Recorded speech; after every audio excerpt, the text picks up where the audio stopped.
it. I'd like to call to order the work session for November the 4th. 2 days after Councilmember Pugley's birthday. No, that's So not happy true. birthday. Thank you, Is sir. it 3 days? Thank you. 3 days? 2 days. 2 days. 2 days ago. Happy birthday, November you. the 2nd. Really? He turned No. 21 again. Yeah. 51 would And be good. again. 51? 51 would be good. Is If that that were the truth.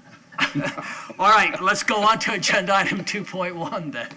All right. Good Mr. morning, Hort. Mayor Council. Establish a sister cities relationship with Bourges, France, and adopt Resolution 19-35. Mr. Hubbard. Good morning, Council, City staff. This will establish a relationship with a city of Bourges, France. It's located about 2 hours south directly from Paris.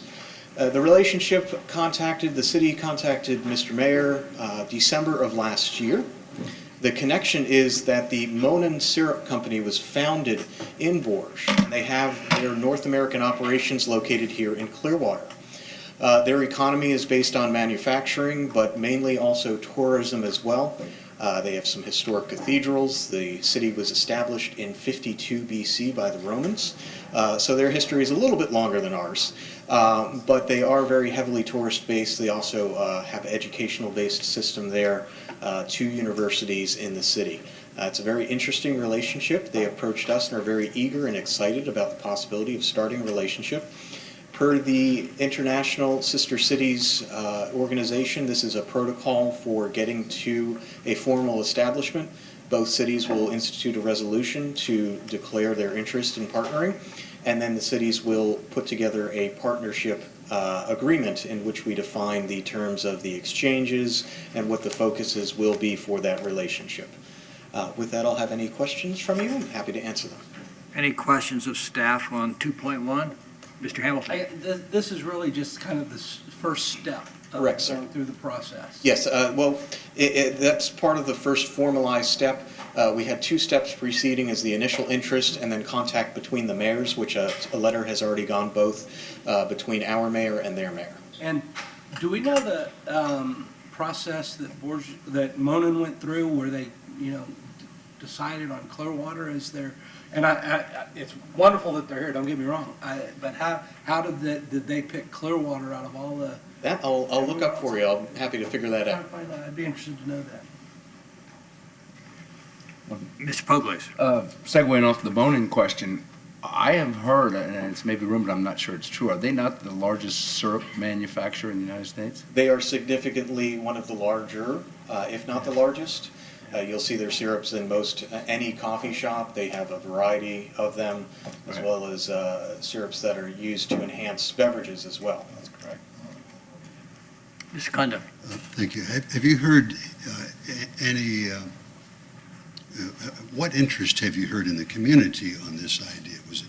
Was it generated completely outside of the community? Or? This one came from outside of the community. It came to us from the city of Bourges directly, but we do have some community interest from it as well. Some citizens that are currently over in Bourges are from Clearwater and work with the company and will be coming back in about 1.5 years. So there's already some citizen exchange at that level, albeit the economic level without the program, there is some interest from back and forth. Mayor and Council, there is a large group who focuses on French speaking, and they cut across the entire community. I would envision that they would be very excited and would become part of that community, response if we did something like this. Thanks for bringing that up, Mr. Horn, because I think is Amplify Clearwater the joint venture between the 2 chambers. The Beach Chamber used to have a program of bringing university students here, so is that going to tie in? That can very well tie in with that. I know for many years they've had students that have helped out with Darlene Cole in the previous chamber. That I can check with Amplify to see if they'd continue it. I think it would be in their interest too. They've got a lot of very good, strong connections. And especially since you mentioned that Bourges has a university. Yes, sir. That would be helpful. And then my other question was going to be, how big of a role is Monin going to play in this? Are they the driving, are they going to help us, with all the stuff that has to be done to help foster this relationship? I think they can be a strong partner. I envision that as actually the representatives that are traveling back and forth, that are coming back to Clearwater. They can be a strong force for supporting our program, as well as the Sister Cities Advisory Board puts their strong force behind it, as well as Sister Cities, Inc., who is our citizen volunteer board. They're very excited about this program. All right, unless there's any other questions, it'll be on our agenda for Thursday night. Very good. Thank you, sir. Thanks for all your work on that. This is exciting. Very welcome. Agenda item 3.1.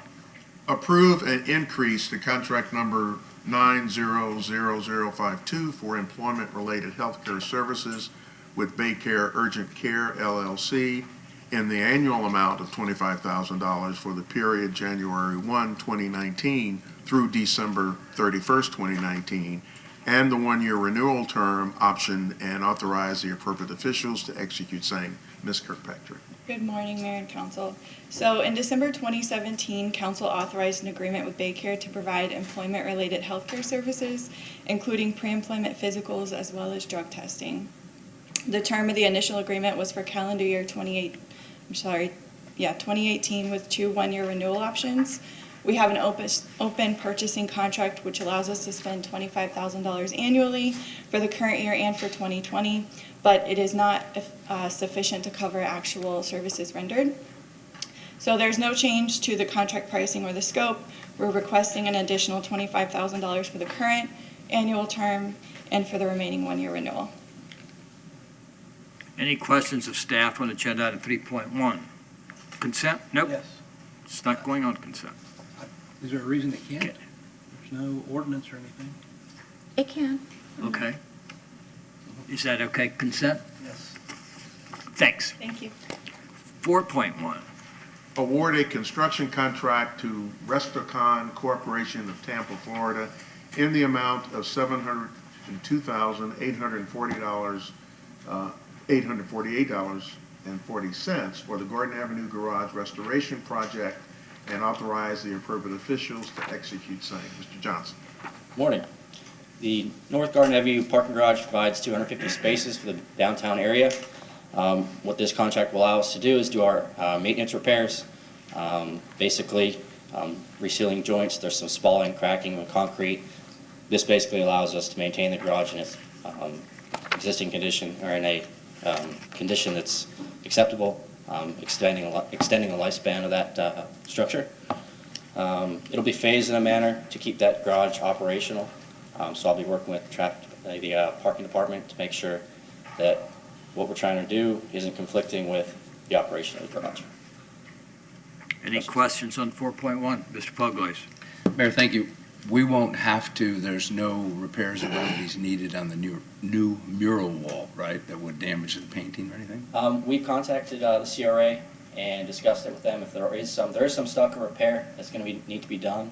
We've gotten the CRA and let them know if there are any minor repairs to be done, that they'll contract either the artist that did it or have an artist come in and fill and, fix what might need to be done. So. Got it. And one more follow-up question. The rooftop parking deck that currently nobody uses, does that need to be resurfaced, or is it in good shape? Is there any repairs? There's quite a bit of work to do up there as well. Yeah, basically every joint of concrete in between the joints is going to be pulled up and redone. Okay. Some of the decking is going to be redone. So it's quite an overhaul, but it needs to be done to keep that thing up and running. When was it built? How old is it? I don't have that exact date for you, but I can get it to you. Thank you. Mr. Kundo. Thank you. Is this a budgeted item? Where are the funds coming for? Parking and operations both of them are helping fund it. Mr. Albritton.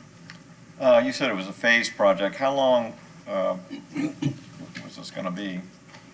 The contract's written at a pretty long duration, but I anticipate within 2 or 3 months, Oh. depending on coordination. Okay. We'd like to keep it operating and move traffic around throughout there while we're working one area, routing traffic around to another. So 2 or 3 months is what I probably put towards it. So they used to have gates, to let people in with a ticket thing, and they've removed that because now they go to parking by tag, I guess. Mm-hmm. Are those going to be part of what's going to be removed? They haven't removed everything yet. I mean, there's more to come out of there. Okay. You say, any other questions? Okay. How long do you think that these repairs will extend the life of the garage? Do you have an estimate? I mean, We did a similar project a decade ago. It's concrete, so it's built to last, as long as we maintain it. See, what ends up happening is the joints in between them end up breaking down because it's a material that breaks down quicker. So water seeps into that, and then it gets into the concrete and rebar, causes falling and cracking. So as long as we replace that stuff, you have a much better chance of it lasting a lot longer. thanks. Sure. Consent? Oh, I'm sorry. I think the point that needs to be made after some of these questions and whatnot and comments is, this parking garage is not in danger of collapsing. Absolutely not. It is structurally sound. This is just general maintenance that you have to do. The sun, like on the rooftop area, the sun is brutal on concrete, and I mean, these are normal repairs that anybody does on a structure of this nature, but the structure itself is sound and not anywhere near collapsing. I relate it to an oil change. You know, Right. you do an oil change on an annual frequency or a regular frequency so that your engine doesn't blow up. So that's typically what I relate this to, is we're doing these repairs on a continual basis to make sure that the product lasts as long as it can. Good point, Mr. Hamilton. Thank Thank you. Consent? Yep. 4.2. Approve a joint project agreement, JPA, with Pinellas County for Lakeview Road utility relocations related to sidewalk and drainage improvements in the amount of $529,462.50, and engineer of record supplemental one work order to ACOM in the amount of $24,783, and authorize the appropriate officials to execute same. Mr. Brown. Good morning. My name is Jeremy Brown, the engineering manager for utilities. Pinellas County intends to improve drainage and sidewalks along Lakeview Road between South Lincoln Avenue to Stevenson Creek at Hillcrest Avenue. This project will relocate water and sanitary sewer lines that conflict with the proposed improvements. The city will be advised of the actual contract bid costs and be given the opportunity to reject the bid if it's deemed excessive. I'm happy to respond to any questions. Any questions on 4.2? Just one. This looks like it's about a 2.5 block, just under 3 block stretch. Is that right? Well, there's a map in the back. It's actually, I mean, it crosses a couple of cross streets. And I see 1, 2, 3, 4, 5, 6, 7, almost 8 cross streets. Oh, all right, yeah. Those may be shorter blocks. I don't have the exact length with me, though, in terms of footage. All right, thanks. Any other questions, council? Consent? Yes. 4.3. Approve the final plat for Atme Junior Green, whose physical address is 1401 North Belcher Road, is located on the east side of Belcher Road, approximately 1/4 mile north of Palmetto Street. Mr. Mahoney. Good morning, Council. Tom Mahoney, Engineering Department. This will be a 10-unit townhome development with 2 3-story units on it. The site consists of approximately 2 acres. This will be a private street within the townhomes. This project was approved through DRC on December 3rd of 2015, and again by CDB on August 15th of 2017. Happy to answer any questions. Any questions of staff on agenda item 4.3? Mr. Hamilton? Knowing this area very well, I mean, these townhomes, these are not going to be, I'm guessing these are not going to be high dollar units. I mean, you're right on the railroad track. It's a very small pie-shaped lot, and across the railroad track is the Long Center. I mean, it's they're shoehorning some more units in here. I can't imagine them being high dollar, but I don't know what else you'd do with that property, so I mean. Yeah, it's on a busy street as well. You're on Belcher. And it does abut the Ingress and right egress is not the easiest there, but, okay. So, Mr. Hamilton, I guess you're not going to be buying a pro. I don't think I'm a. But don't discourage others from doing so. Not interested in being a. Don't discourage others from. Mayor, is this an active railway?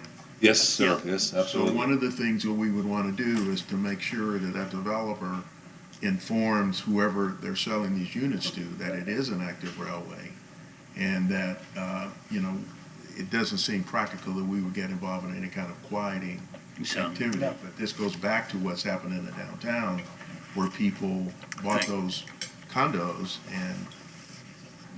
Right. Yeah. Yeah. I mean, they knew going in that they were next to an active railway, and but we ended up spending money in the state to quiet it because of that. That's all. That's it. Okay, thanks. Consent? Yeah. 4.4. Approve a performance agreement with United Public Safety, Fort Washington, Pennsylvania, for a 3-year term, December 1, 2019 through November 30th, 2022, with an option of 2 one-year renewals for parking violation, permit processing, and collection agency services in the not-to-exceed amount of $876,600, and authorize the appropriate officials to execute same. Mr. Ryder. Good morning, Mayor, council members. Again, I'm here to get approval for a performance agreement with United Public Safety for parking citation processing, digital permit processing, and parking citation collections. The proposed agreement, again, is for 3 years with 2 one-year extensions. An RFP was done with 12 firms responding and 5 firms giving presentations, of which United Public Safety was selected by the committee. Are there any questions? Any questions of staff on agenda item 4.4? Mr. Hamilton? This is a different company than has been doing this, Yes, correct? This is yes, not it's a brand-new company. Okay. Any other questions, Same council? question I was going to ask. One of the complaints that we get all the time is that somebody receives a parking citation from the company, and it's not a Clearwater address. And they wonder, why. This company's going to be in Pennsylvania. Are they going to be using a Clearwater address? Or We'll be using the Clearwater address. You can always pay your citation still at the Garden Avenue facility, but if you do want to pay online, the website is through this company. But is it going to be identified as a city of Clearwater? In other words, what I'm saying is when the citation is sent out, it doesn't necessarily have a Clearwater postmark or a Clearwater return address. And the question is, why am I paying somebody even out of state my Clearwater fine? I can send you the language that we have on the tickets. It will have the Clearwater address on there. Okay, so there is an explanation that the vendor is not is working for the city of Clearwater. Yes, okay, all right. That would be helpful because we get people question that even if it's online, make sure that it that is readily understood. We can do that, yes. Consent? Yep. 4.5. Approve the contract for sale of real property by the city of Clearwater, Florida, between the city of Clearwater and Douglas M. Schrock, and authorize the appropriate officials to execute same, together with all other instruments required to effect closing. Mr. Burzak. Good morning, Robert Burzak, Real Estate Coordinator. The City of Clearwater acquired this landlocked parcel via foreclosure on December 18, 2018. And an independent appraisal determined the fair market value of $6,000. City Council declared the property surplus for sale through invitation to bid in June 20, 2019. The terms set by council were the qualifying bids would exceed $6,000, and the successful bidder should be the owner and fee title to lands contiguous to the property. One qualifying bid met the bid terms. The property owner directly each of the subject properties submitted a bid of $6,006. Questions? Any questions of staff on 4.5? Mr. Hamilton? Do we have any idea how this originally got platted this way? Because you look at the lot directly north of it, and it goes from Overbrook Avenue all the way to the trail itself. And the subsequent lot north of that as well. So how did this one get cut off from Overbrook and, out I don't think it was on the trail somewhere- with no vehicular access. I think it was somewhere in the 50s, the property to the south, somehow that got split off. I'm not sure the exact reason. Okay, because it just makes perfect sense to, for this person to be buying it, and it's not, I mean, it has zero value to anybody but him. Okay, Any other questions? Consent? yes.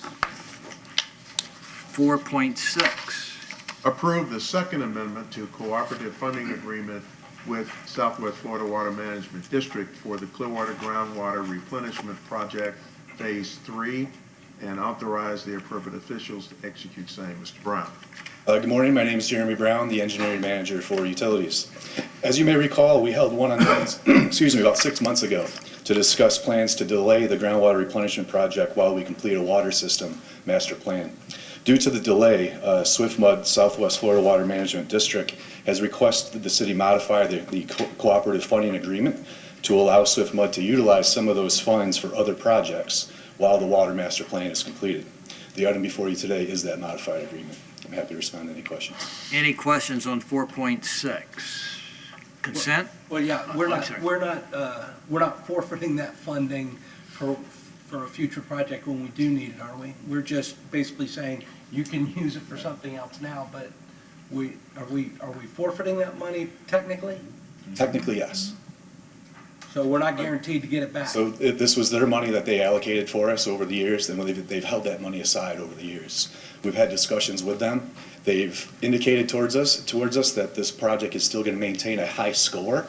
So if and when we do reapply, we should rank high in that we should be a prioritized project. But technically, this is taking the funding away. Consent? Thank you. 5.1. Provide direction on the proposed second amendment to an existing development agreement between Triprop Clearwater LLC and MEM-PC Properties, Inc., as assigned by Atlantic Properties, Anco Holdings LLC, Nakana Holdings LLC, the property owners, and the City of Clearwater for property located at 401, 411, 421, 425, and 431 South Gulfview Boulevard, which adds Exhibit A-1 to provide an updated legal description to include parcel 072915523800000780 to the subject site, and replaces Exhibit B with Exhibit B-1 to provide new conceptual site plans and elevations, updates Exhibits C and D regarding any references to the legal description and proposed number overall hotel units, adds Exhibit E, which provides specific language germane to the pedestrian bridge regarding construction and maintenance, and sets a new date by which time site plan approval must be obtained, and confirm a second public hearing in City Council chambers before City Council on November 21st, 2019 at 6 p.m. or as soon thereafter as may be heard. Mr. Perry. Thank you. Good morning. On September 19th of 2014, City Council approved the allocation of up to 100 units from the reserve for this general site. That project included 227 units at 114 units an acre. On March 17th of 2015, the Community Development Board approved case FLD 2015-09036 to permit that exact project. In August of 2015, City Council approved the first amendment to this project that essentially added just a little bit of height to the project. Since then, we now have our second amendment. Just kind of want to get the background.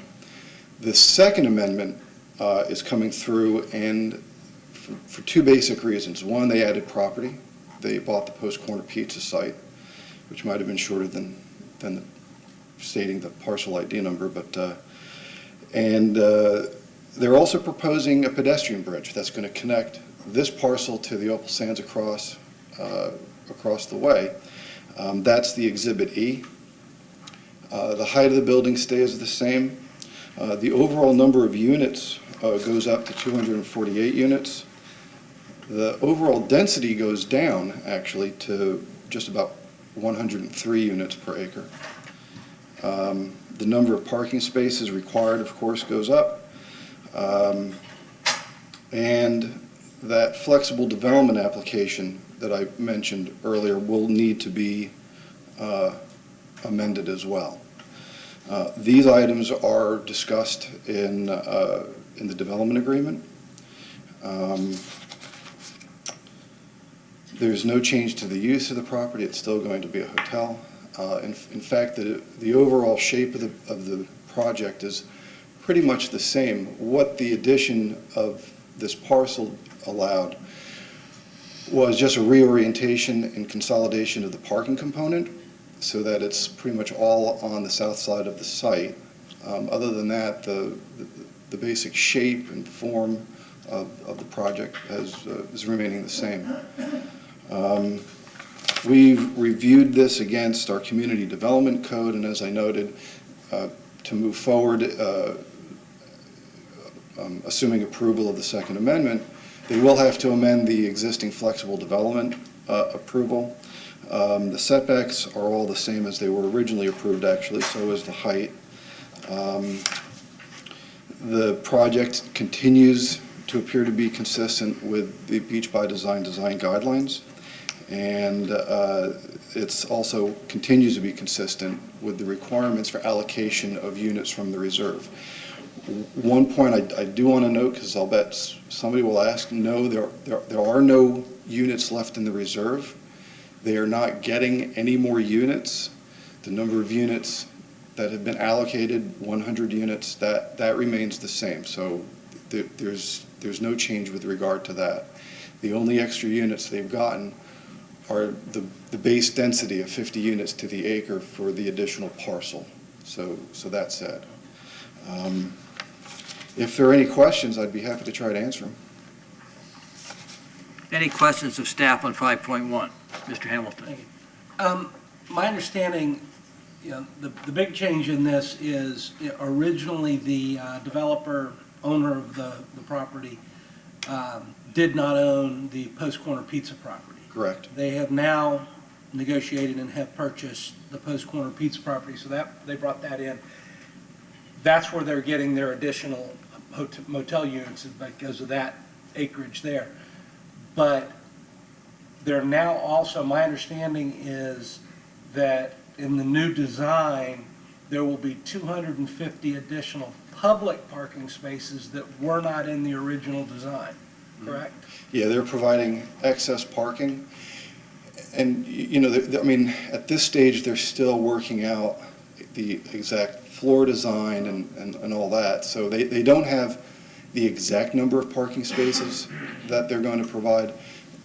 They're certainly going to be providing more than the minimum 1.2 spaces per unit. And they've indicated to me that they're committed to providing any excess parking to the, to public use. Okay. And the pedestrian bridge connects one property to the other property. It does not provide direct access down onto the beach or anything of that nature. No, not directly to the beach. You're correct. Any other questions, council? Well, can we build on those 2 points, though? You say that right now it doesn't provide direct access to the beach, but at some future point, would they be able to do so unless we prohibit it? I really don't know how they would do it. I mean, just physically. This pedestrian bridge pretty much goes right into the lobby on the second floor of the Opal Sands building. There's really no way to physically get access to the beach. I mean, maybe direct not necessarily to the beach, but to me, a pedestrian bridge connects the two towers. Let's say, okay, they could have a stairway leading down to their property without going into the other tower, and that's the question. To me, that would be beach access. So are we saying that it's going to stay just between the two towers, or can they at some point do this additional modification without letting us know? I don't know how they'd be able to do it without letting us know, because that work would require permits, and it would also be in the public right-of-way, so they need right-of-way permits. I can't imagine a scenario where they could just suddenly build it without getting city approval. Well, I understand that they would need the permits, but if it were to go to their property, I could be walking on the street and then move over to, you know, a stairway that leads me up to the tower, you know, without going into their property. And Mayor, just so we're clear, part of this agreement requires an air access agreement that we will grant to the developers. So we will restrict where the stairway can, or where the walkway will actually go. So I think if I understand what you're saying is that we'll actually have to require that stairway to be somewhere within that area that we would actually grant them an access to. No, I don't want a stairway. Well, that's what I'm saying. That's what, So you know. we would not grant them the ability to build on that part of the building, if that answers your question. Well, like I say, I just want to make, I don't like this idea of, you know, property after property coming back to us asking us for pedestrian bridges, you know, and I just want to make sure that this is a pedestrian bridge that is connecting two properties, and it's not, you know, geared to getting people who are using the sidewalk to use a stairway to get to the bridge. And we'll make sure that we negotiate the air access agreement and we bring that to you. And then the other concern that I had was, you said 250 public parking spaces, but then you said, well, they're going to provide 1.2, and then whatever the access would be public parking. So that... I didn't say the 250 parking spaces. That was Councilmember Right. Hamilton that said that. But that's right. Right now, that's where the numbers are. That was a term that they, I think, used with all of us, is that they were, you know, so are we assured that there are going to be 250 public parking spaces? I mean, there could be 248 public parking spaces. You know, I don't know if we want to tie them to an exact number or maybe a minimum number. A minimum, I think a minimum number, if we're going to do this, should be. Sure. Yeah, because the way it was presented left me like, well, maybe it would be 150. Okay. Yeah, no, I understand. Okay. And then the other question I have is, can we ask them to put in a post-corner pizza in the new property? I mean, because they had. Already got that hidden into the development. Okay. That would just be good for business. Right, anyway. yeah.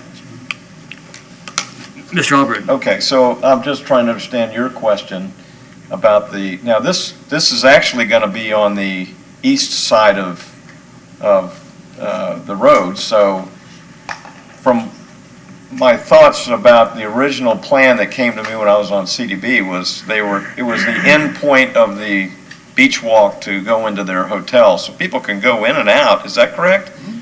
From beach walk? Sure. The bridge is just to connect the rooms, basically to have a combination of rooms in one hotel with the other, so they can say we've got X amount of rooms combined. And I think also if they want to have some meetings or other activities that the hotels can share, that it's easier to get from one side to the other. And it's an enclosed walkway? Yeah. Okay. Okay, this will be on our agenda Thursday night. Thanks. 6.1 So we pulled 6.1. is being pulled, Your new 6.1. New 6.1. Oh, but it's the new 6.1. 6.1, The new 6. All right. which is 7.1. Authorized trade-in of 2012 case backhoe. But let's explain. 6.1 was being pulled by the Public Utilities Department, and do we know if it's going to be rescheduled, or? I will get with staff to find out. Okay, and just in case somebody was wondering, yeah, okay. So now we're on the new 6.1, which is 7.1. Authorized trade-in of 2012 case backhoe G3924 to Trekker Group of Tampa, Florida, for the offered amount of $26,500 in accordance with Clearwater Code of Ordinances, Section 2.624, exceptions to auction sale bidding procedures, and authorize the appropriate officials to execute same. Mr. Conzen. Good morning, Perry Conzen, Fleet Manager. The case backhoe listed below was designated to be replaced via the October 3rd council approval and then be declared surplus for auction at a later date. During the quotation process for a new backhoe, the vendor offered a trade-in value of $26,500. The average is around $17,000 at auction. Council authorization for trade-in of G3924 is requested. Any questions of staff on 7.1? Consent? Yep. 6.2, well, which is 7.2. Let's just go back to using the 7.2 number so that if people, no, we're not. Okay, 6.2. I got it. That's the agenda, Okay. yeah. I got It it. confuses On me. your agendas at home, it may be 7.2. Approve a purchase order to Pinellas County Solid Waste for an operating expenditure not to exceed $4 million for the disposal of solid waste at the Pinellas County Waste to Energy Plant landfill for the period of October 1, 2019 through September 30th, 2020, as provided in the Clearwater Code of Ordinances, Section 2.5641D, services provided by other governmental entities, and authorize the appropriate officials to execute same. Mr. Johnson. Good morning, Mr. Mayor and Council. The item before you provides for solid waste disposal at Pinellas County's Waste to Energy Plant and landfill. These funds represent a small increase over FY 18-19 to accommodate the 6% increase recently approved by the county in their disposal fees, as well as an anticipated increase in disposal tonnage. Staff recommends your approval and I'm available for questions. Any questions of staff on agenda item 6.2? Consent? 6.3.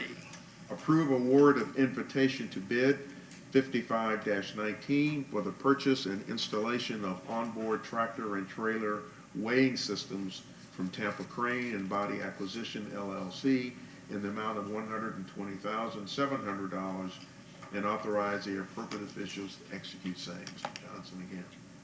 Good morning. Brian Johnson, Assistant Director of Solid Waste General Services. I neglected to say that before. The item before you provides for the procurement of an onboard tractor and trailer weighing system.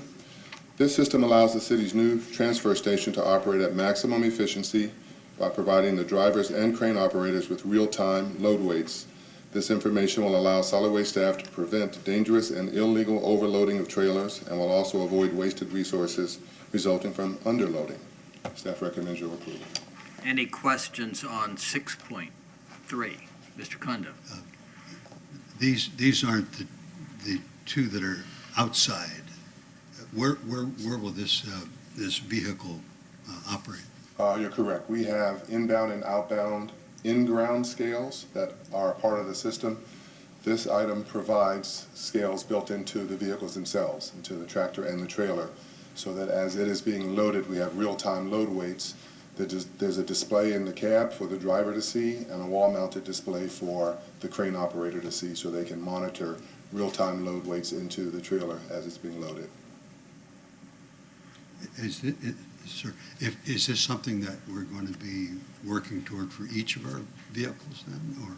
Yes, this item will provide the procurement of those items for all of our transfer trailers and tractors. All right, good. So it's not just one. Good. Any other questions on 6.3? Consent? 7.1. Ms. Call. Appoint 2 members to the Municipal Code Enforcement Board with terms to expire October 31st, 2022. Council members, in your agenda pack, you have applications for Greg Brown and Carrie Fuller. Mr. Engel is interested in being reappointed. He's currently serving his first term, and Mr. Menino is also interested in being reappointed, and he's currently filling an unexpired term. Both are eligible to be reappointed.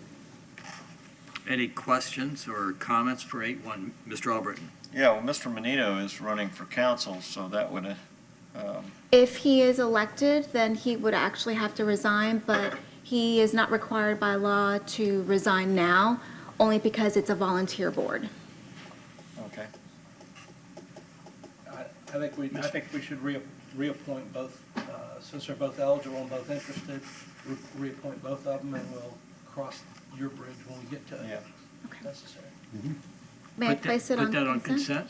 consent? Okay, so Mr. Engel and Mr. Menino on consent for 7.1. 7.2. Ms. Call.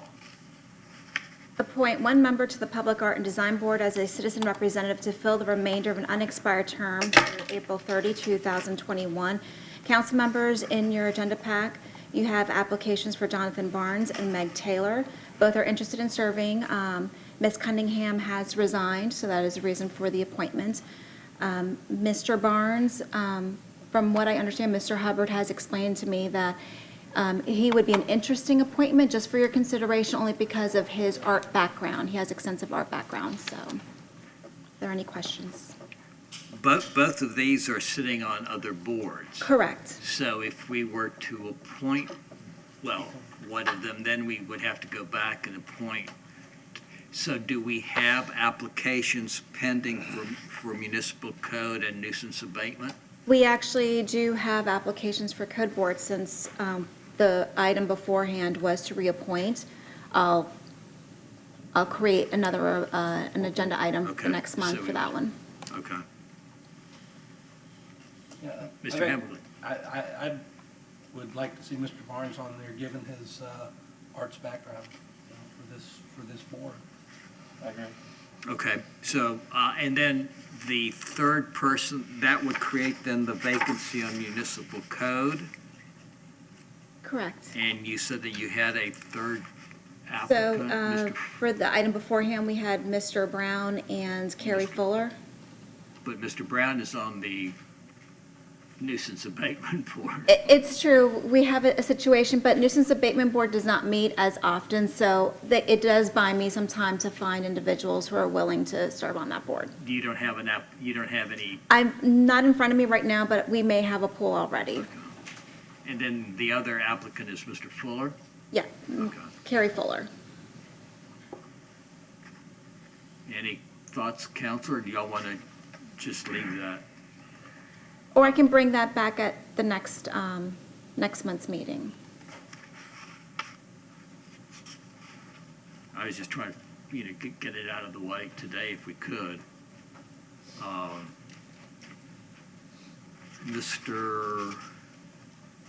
Barnes is in 6-5, and neither of the two are 6-5, so we don't have that.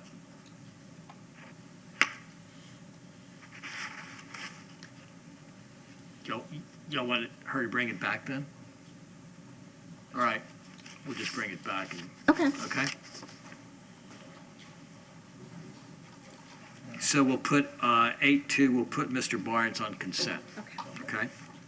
8.3. Or 6.7. 7.3. Amend the Clearwater Code of Ordinances, Section 2.082, changing the composition of the Air Park Advisory Board to allow ex officio members, and pass Ordinance 9350-19 on first reading. Council members, the Air Park Advisory Board in the past used to have ex officio members, and then that membership was deleted from the code.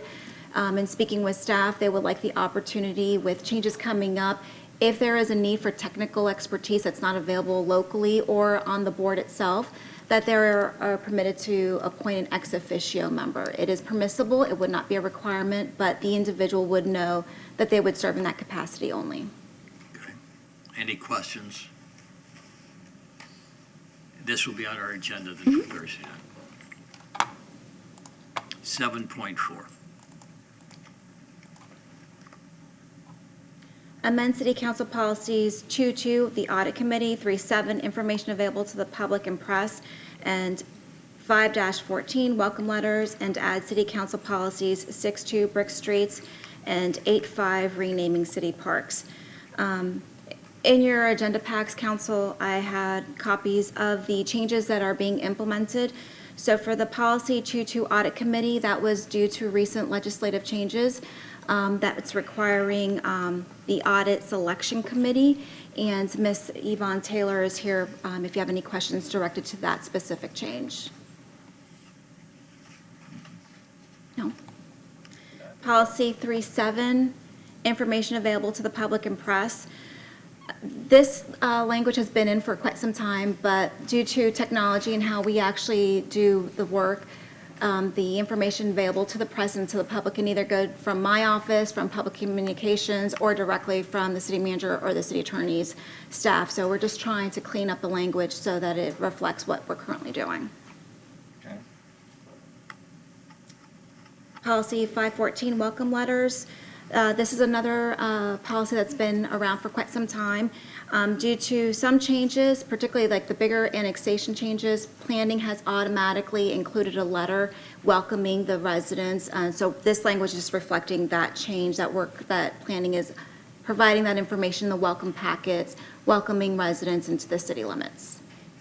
Council, this had been on there, and to be honest with you, it sort of had slipped by me, and then I noticed it one day, and I started signing letters, and then it stopped again, and so I'm not exactly sure, how this ought to be done. I believe it's the council that approves the annexation. Correct. So the welcome ought to be from the city and the council, from the city. And I think the council represents that more than the planning department. So it's not that big of a deal to sign the letters. I don't know why I think it was like the bigger. It was never done, and then it started, and then it stopped again. So I mean, I'm not exactly sure. Signing a letter that's already prepared is not that big of a deal. I think it's a good thing. Okay, I can leave it as is then, status quo, and I'll make sure that planning is aware that we are going to re-implement the letters from council signing. Is it just by the mayor, or do you want council? That's the way it. I will get with planning. That's how it started, then it stopped, and then it started, and then it I think stopped. it stopped when it was the big annexations that were coming in, trying to think like the sewer, when they were annexing for sewer, the bigger ones. So it was just easier for them to just go ahead and get it all, but I will get with planning staff, not a problem. All right, so Brick Streets Policy 62.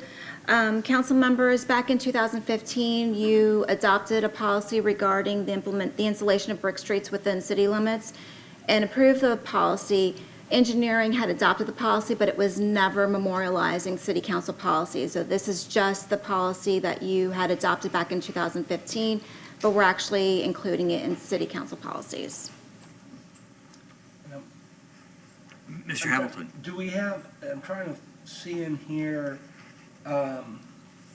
what is the threshold as far as if a neighborhood wants to do it, what is the threshold of homeowners that are affected that have to agree to it before we, is there a threshold in this? I was trying to find it and didn't really see it. Ms. Kivitz coming up to answer the question. Good morning, Tara Kivett, Engineering Director. I'll have to get back to you on that. I don't have the policy right in front of me. We either did, I think, 51, but it could have been 60. I'll have to double check. But there's definitely a threshold as part of the policy. I thought it was even higher than that, because I thought, for something like this where we're going to assess and put a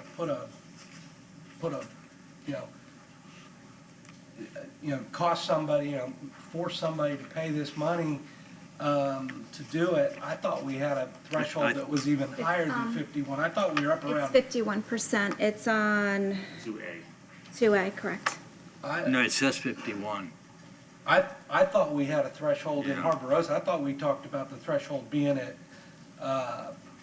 somewhere north of 70 or 75. Well, remember now that there was some disagreement among the council on this. So, I know. so you may have talked about it, Yeah. but you didn't settle on anything above 51. Well, I mean, you can change it now, but I remember that. I think to do a whole neighborhood, I think that neighborhood needs to get a lot more than 51% buy-in. Before you're going to say, okay, we're going to do this and assess properties. the cost of, the additional cost of doing this, I think the threshold needs to be definitely higher than 51%. Mr. Poglaze. Thank you. A little bit different situation, but it did require a higher threshold, was the traffic calming program that was widely popular in the city of Clearwater. But I think, as I recall, maybe you can help me, Mr. Maxwell, was that 65%? Yes. I think that Yes. was a 65% requirement. Correct. And again, there's no special tax assessment to do that, but everybody had to endure the devices, so. I mean, I think the threshold for this a program such as Brick Streets, I think the threshold needs to be probably, I mean, I don't want to get ridiculous, but I think 75% buy-in for something like that. Because you got to have, you know, I mean, you're talking tens of thousands of dollars per homeowner to do this type of thing in an assessment. And, you know, for all of them to agree, I don't think 51% should be able to tell the other 49, you're going to pay tens of thousands of dollars when they're not interested in doing it. I think you need a much higher threshold. I don't know that I'm comfortable with 75%, because if you don't get people responding, then that 75% becomes 80 or 90%.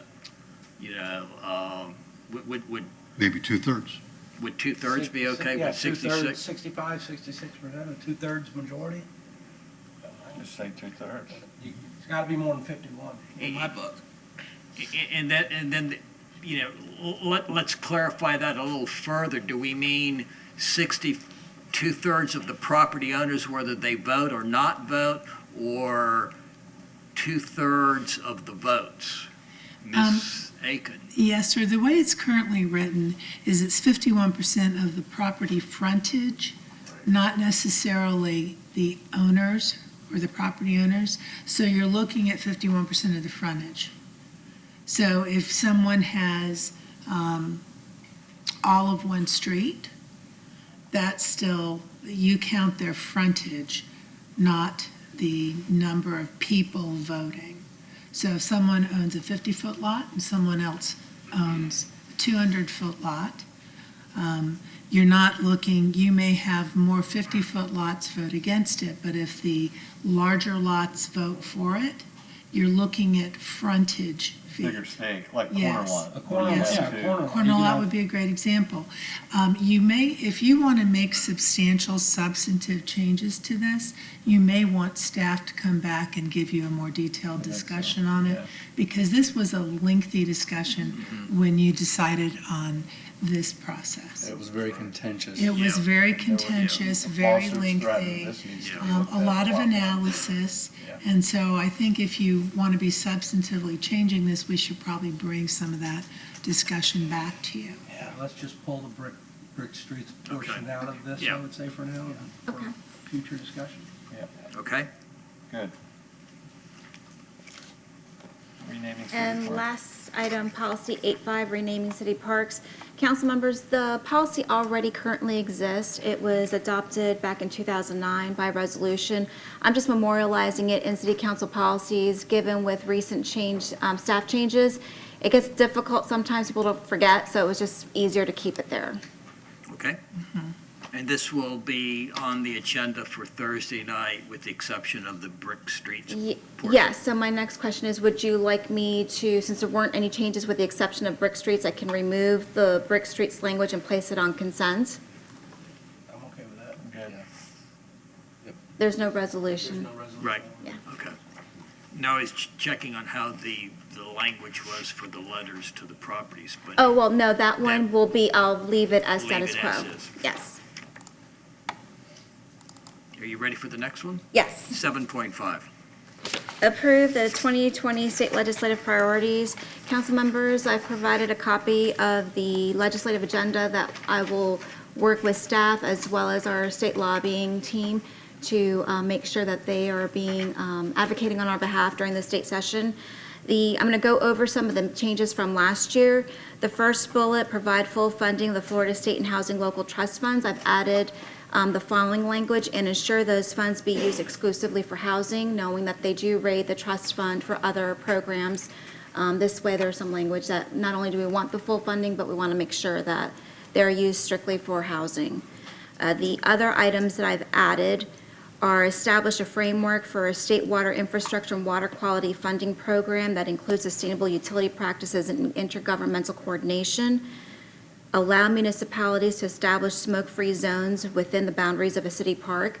There was legislation during the last session, and it has been filed again, and given the changes that we're looking at over at Coachman Park, but it would actually allow us to designate areas or smoke-free zones in any city-owned park if the legislation passes. Develop funding opportunities to coordinate state resiliency programs with those of local governments. Are there any questions? Those are the changes that staff is recommending. Mr. Hamilton? Well, I don't believe there's any legislation being introduced in Tallahassee, but I would almost add to our bullet list to support, and then we need to start communicating with our local delegation. I would like to see some changes made at the state level that will give local municipalities home rule over its local waterways. Talking about the derelict boats that are in our waterways along the causeway and in the bay and things of that. You know, it's our local water. Right now it's controlled by the state. I would like to see some sort of action taken where it would give us home rule over our local waterways so that we can address that type of thing. Actually, I have, with staff, I think it was Mike Fuino, legal staff has informed me about some legislation. I've already approached our state lobbyists regarding the possibility of including the Mandalay Channel as part of some legislation that would address that issue. Right now, I'm waiting for her feedback, and I'm waiting for some specific feedback to see if the Mandalay Channel is actually permitted, if it's narrow enough for us to be included in that legislation. But if we have that bullet point on our list and everybody gets this list up in Tallahassee or whatever, then it's there. Okay, I'll draft some language for consideration on I don't know Thursday if everybody then. else agrees with I'm me. in agreement with that. Okay. I know that we're not the only municipality that's having issues with that, and everybody's trying to deal with it, so. Part of the problem is that if it's in an intercoastal, then have to deal with the federal laws also. So that could be some of the difficulty that we would encounter here. Okay. Mr. Condon? There's another area that both Ed Hooper and Chris Lotvala have mentioned, and also coming from the Suncoast Center, that funding for mental health every year is raided and used for other purposes. And it would be nice to show our support for funding for mental health.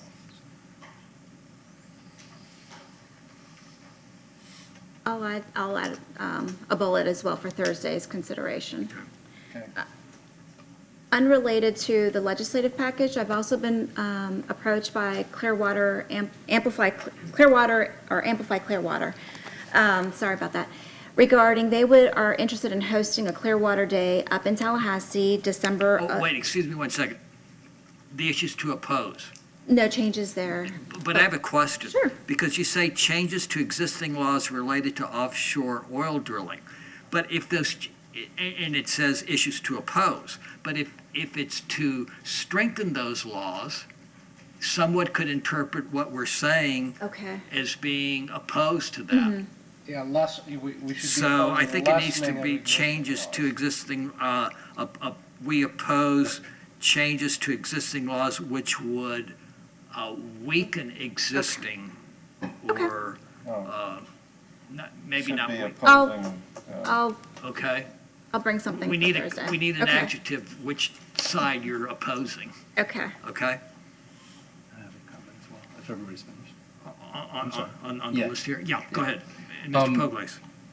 Having served on the Homeless Leadership Board, I mean, they continually do it, and of course, we can't dictate what's going to happen at a state or federal level, but they continually raid the Sadowski Act, take away housing funds. I mean, that in the past has been, I think, been somewhere on the legislative party list. Is that? It's the first bullet. First one. I just read it again, did I miss it? You're a year older. Oh, the Housing Trust Fund. You're a year older. Two.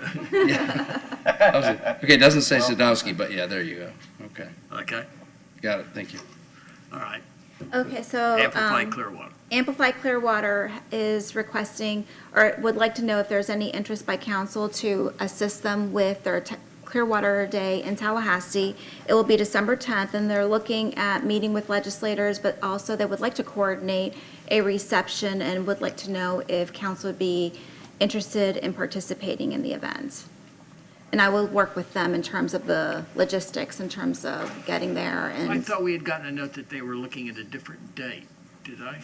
Am I pulling Mr. Poglace and have it? this was the date that I was given, December 10th, but I can confirm that for Thursday. Because I thought Patty had sent us a note saying that. You say December 10th? December 10th is when they're thinking about holding Clearwater Day. But No, I will confirm. I think that would be good. Okay. Okay. Anything else? I'll make those changes for Thursday then. All right. So now we're going to go to 8.1. Ms. Aiken. Approve a legal services agreement with J. Janio Esquire of, Trask Danio LLP for representation of the Community Development Board, Building and Flood Board of Adjustment and Appeals, Nuisance Abatement Board, and authorize the appropriate officials to execute same. Mr. Danio currently represents those boards. He has been representing them for a number of years now. We're renewing that agreement. He also asked for a $10 increase per hour to his rate, which I think is extremely reasonable given what his rate is. Okay. Any questions? Consent? Yep. 8.2, 8.3, 8.4, 8.5, all the way down through 8.14 are second or third readings. Any questions on the rest of the agenda under the city attorney's office?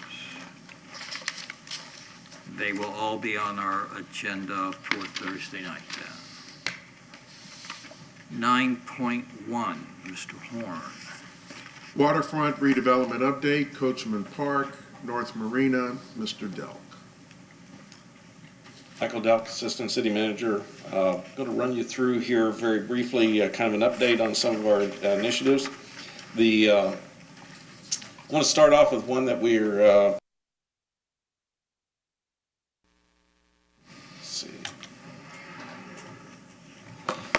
I think easy to forget about as we march towards getting under construction with the waterfront downtown property, but that is that we are nearing the tail end of the North Marina redevelopment project. And I would actually like to, this project has turned out extremely well. To the credit of Tom Mahoney in engineering and Ed Chesney, Director of Marine and Aviation. And so I would like for Tom and Ed to come up and kind of give you a current status of where we are with that and some of the timing things as we wrap this project up. So Tom. Morning, Council. Tom Mahoney, Engineering. So we started this project back in March of this year, and it's pretty much wrapping up now. We're ahead of schedule. There was considerable upgrades in the parking lot. So there was additional parking added with stormwater upgrades for water quality. Right now, all the paving, landscaping has been completed. There was an upgrade in the lighting for the entire lot. There was also was added was a 12-foot wide promenade around the entire waterfront area with shade structures and site furnishings for seating and whatnot. There's also an additional park area that was added, a green space with a shell walkway and landscaping and shade structures as well. Right now left to do is the site furnishings are ordered and on their way here to be installed. We'll be bringing the restroom contract to you at the next meeting that will construct the permanent elevated restrooms that will be right next to the slips. And then Ed Chesney is going to talk a little bit about the day docks going in and also the kayak launch. I'll answer any questions if you got them. Any questions of Mr. Mahoney? Great. Okay. Good morning, Ed Chesney, engineering, formerly engineering, marine and aviation. I still got that in my head. I just want to start out to talk about how smoothly this project has transpired. You know, we entered this at a time where it took over the whole boating season. Had we started it now, it could have affected 2 boating seasons, and that was a concern. So we're going to finish early. And when we got the contract with Nelson, one of the things that I really wanted to do for the community was not to close down the ramps. And I would always tell everybody, when we give award a construction contract, they are in control of the site. They really worked with the city to keep the ramps open with really little conflict. At first it was a little dicey, but as people realized that this soon would pass, it really worked out well. So I want to give credit to engineering, their inspectors that were out there, Tom, and even the users of the ramp that really helped to make that happen. So also at the same time, you know, people are always wondering, okay, when is this project going to be complete? Well, it was always envisioned as 3 phases, 3 separately bidded phases. Phase 1 is basically complete, as Tom said. Phase 2 will come to you for the restroom. And then phase 3 were these floating docks. Now, we had run into some issues with submerged land ownership during that permitting, so we've paused on that. That is nearing completion, the ownership issue and how we're going to address that. The permitting to the state and to the Army Corps of Engineers, the package is pretty much ready. We're going to have to update it and do some things. We submitted it. We had to pull it back because of time. You can't have those applications just sitting there. So we will resubmit once we get the submerged ownership piece under control. Legal is working on that right now. And that's the first of the other water access. We have kayak launch, a beach there that we're going to turn into a kayak launch. And these boat slips actually protect the kayakers as they go out. So I really don't see that being too open, you know, before the slips are in. Now, people can go down there and launch a kayak when they want, but we're actually going to put the floating docks there that when you go out, you'll be directed towards the west and to the north. We don't want conflicts with the boats coming into the ramp, the kayaks, the kayak conflict. That was an issue with the downtown marina bringing kayaks downtown. So the design was for the slips, the added slips, the day docks to protect the kayakers when they come in and leave. And also with the mangroves there, we're trimming the mangroves down to a level where we can see the kayakers and the boats, because right now they're too tall.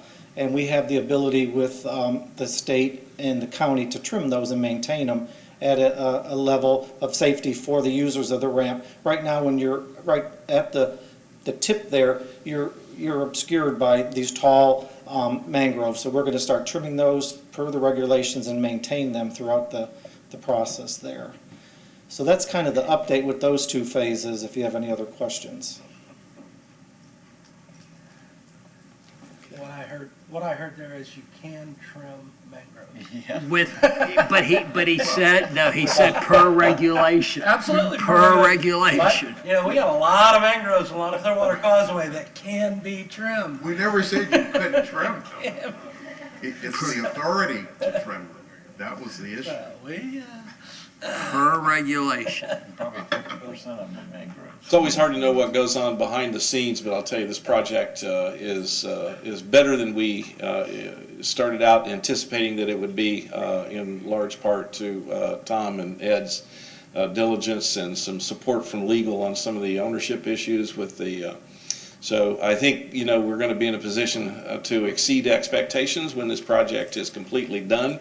The only way to turn this home run into a grand slam is maybe through some conversations we'll have with you next year in the budget process, where we're going with the Fort Harrison Street complete street redo and some of the trail improvements and connections, which really constitute a much less expensive but nevertheless important component to the second phase of the North Marina. But by then we'll be well under construction with the downtown area. So. Let me move on to the next item, the North Ward School, where we are. We've met with the architects. We have seen and reviewed a number of concepts for the facility and the opportunity for renovation of the building for mixed use. Could include some restaurants, kind of a food hall type of scenario. some meeting hall and space for the community up there, art maker space possibly on the second floor. And as you're aware, there's a theater up there, so certainly that area is conducive to some arts activities. Really a good multi-use space, and as well as some opportunity possibly to market some limited amount of office space in the facility. Looks like the site can accommodate a small boutique hotel or some other limited residential use on the property, so I think we've got an opportunity to market that there. What I think we may find, and we'll bring back to you for a little deeper discussion, is what renovations we may want to initiate on our own to kind of prepare the building for marketing for some of these other activities. If you are familiar at all with the food hall in the area of Waterworks in Tampa, there along the river, you know, there was a lot of renovation and preparation of that site. I remember the first time I saw that, there was one small meeting room and the rest of the building was pretty much unfinished and just empty. But I think they prepared the building, they got the building so it was ready to go. They could then attract tenants and users. We're already generating some interest from the community out there for some restaurants and other uses on the property. So I think that kind of bodes well for that. And we'll bring you those details, the architecturals and that sort of thing. We'll talk about those publicly, and then, but we may want to recommend to you somewhere along the line that we initiate some of that work. It'll certainly make the marketing of the property a lot easier. One of the things that I think some of the scenarios we've seen is it kind of reorients the back of house to be a much more of a front door and a public space and use area outdoors. Patio example off of maybe potentially a food hall facing to the west in the waterfront and the marina area, and really doing more to try to tie that building into the marina even as it keeps a front door and courtyard facing Fort Harrison. So I think my main takeaway to you right now is that this historic structure has a lot of potential to really be a jewel in this neighborhood, and so I think you'll be able to see some of that when we bring back some of the architecturals and the development scenarios.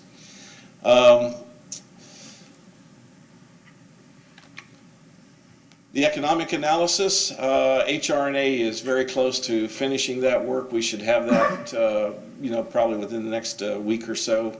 I would anticipate they've done some conceptual site renderings of all the bluff properties, so pretty much, you know, we've talked about those in some of our one-on-one meetings as well as publicly on several occasions. You know, I think we've had a little bit of conversation about the kind of what the bottom line of the economic analysis is, and that is that we're relatively weak or anemic from a standpoint of our values in terms of getting the kind of development that we want. So I think we need to, you know, our objectives will continue to remain in focus in terms of creating value downtown and trying to capture that value in a way that will encourage private sector economic development, which is really not where we're being terribly successful at the moment. So I think, you know, this will start to pull that together along with the development of the park itself, the marketing of the upland properties, the current value or picture of our economic status. So, you know, we'll need to talk about that more. All this will be done and wrapped up kind of at the end, before the end of this year. So this is what we'll kind of be ending our conversations for 2019 on. Library enhancement. Talked to Williamson Dakar last week. They still anticipate concluding the permit drawings in January. And we will get the project, you know, submitted for permit as quickly as possible in the first quarter of 2020. So hopefully we'll certainly be under construction with that. I think we'll have a construction manager on board very soon who will help us to manage that process along with the upcoming park redevelopment itself. So That project is going well. We presented this to the entire library staff. We've had some posters and displays up in the library lobby, kind of making everybody aware. When we go out to the public meetings, what I may try to do is to incorporate some virtual reality into those public meetings, because Williamson Dakar has done some of that work for the library, and I will tell you that the way that appears from the new public, what I call the civic space up in the roof, is really spectacular. It's as you would expect, and we should expect, for the amount of cost of doing that. We are going to have a really, I think, an incredible public space, extraordinarily usable and attractive space at the top of the library when we're done. So hopefully we can show that to the community when they come out at our public meetings. We'll go over the dates with those here in just a few minutes. The bridge lighting project, our consultant actually now is a member of the team of Lochner, the original consultant with the DOT background or work experience. So they have the work order to work on the final design and construction of what the bridge lighting is going to look like. That design has to come back to you for your approval before we can make application to FDOT. So probably late spring, early summer, we'll be getting that to you. Is what the estimate is right now, 180 days, so actually probably a little sooner than that. We'll get that back to you for your approval so that we can, we'll immediately be ready to roll that into an application with DOT. And so we'll start to have more specifics on the design and the cost of the implementation and that sort of thing. So that leads me to Coachman Park redevelopment. 30% plans are submitted under review by staff. You are going to be seeing, I think, this week, a 3D presentation from the HRNA folks as to what the park looks like. You'll be able to walk through different view areas and corridors and angles from the bridge and anywhere in the park that you want to see it from. You can just tell them and they can kind of take you there and give you a sense of what that looks like in total. They can turn on and off the covered seating area, so if you want to see band, shell, and then all the back of house stuff absent the covered seating, they can show you that as well.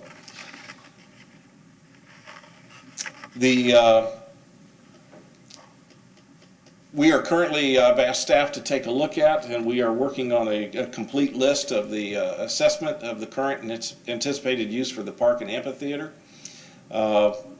We're going to discuss this with you in more detail at the second meeting in November or the first December meeting.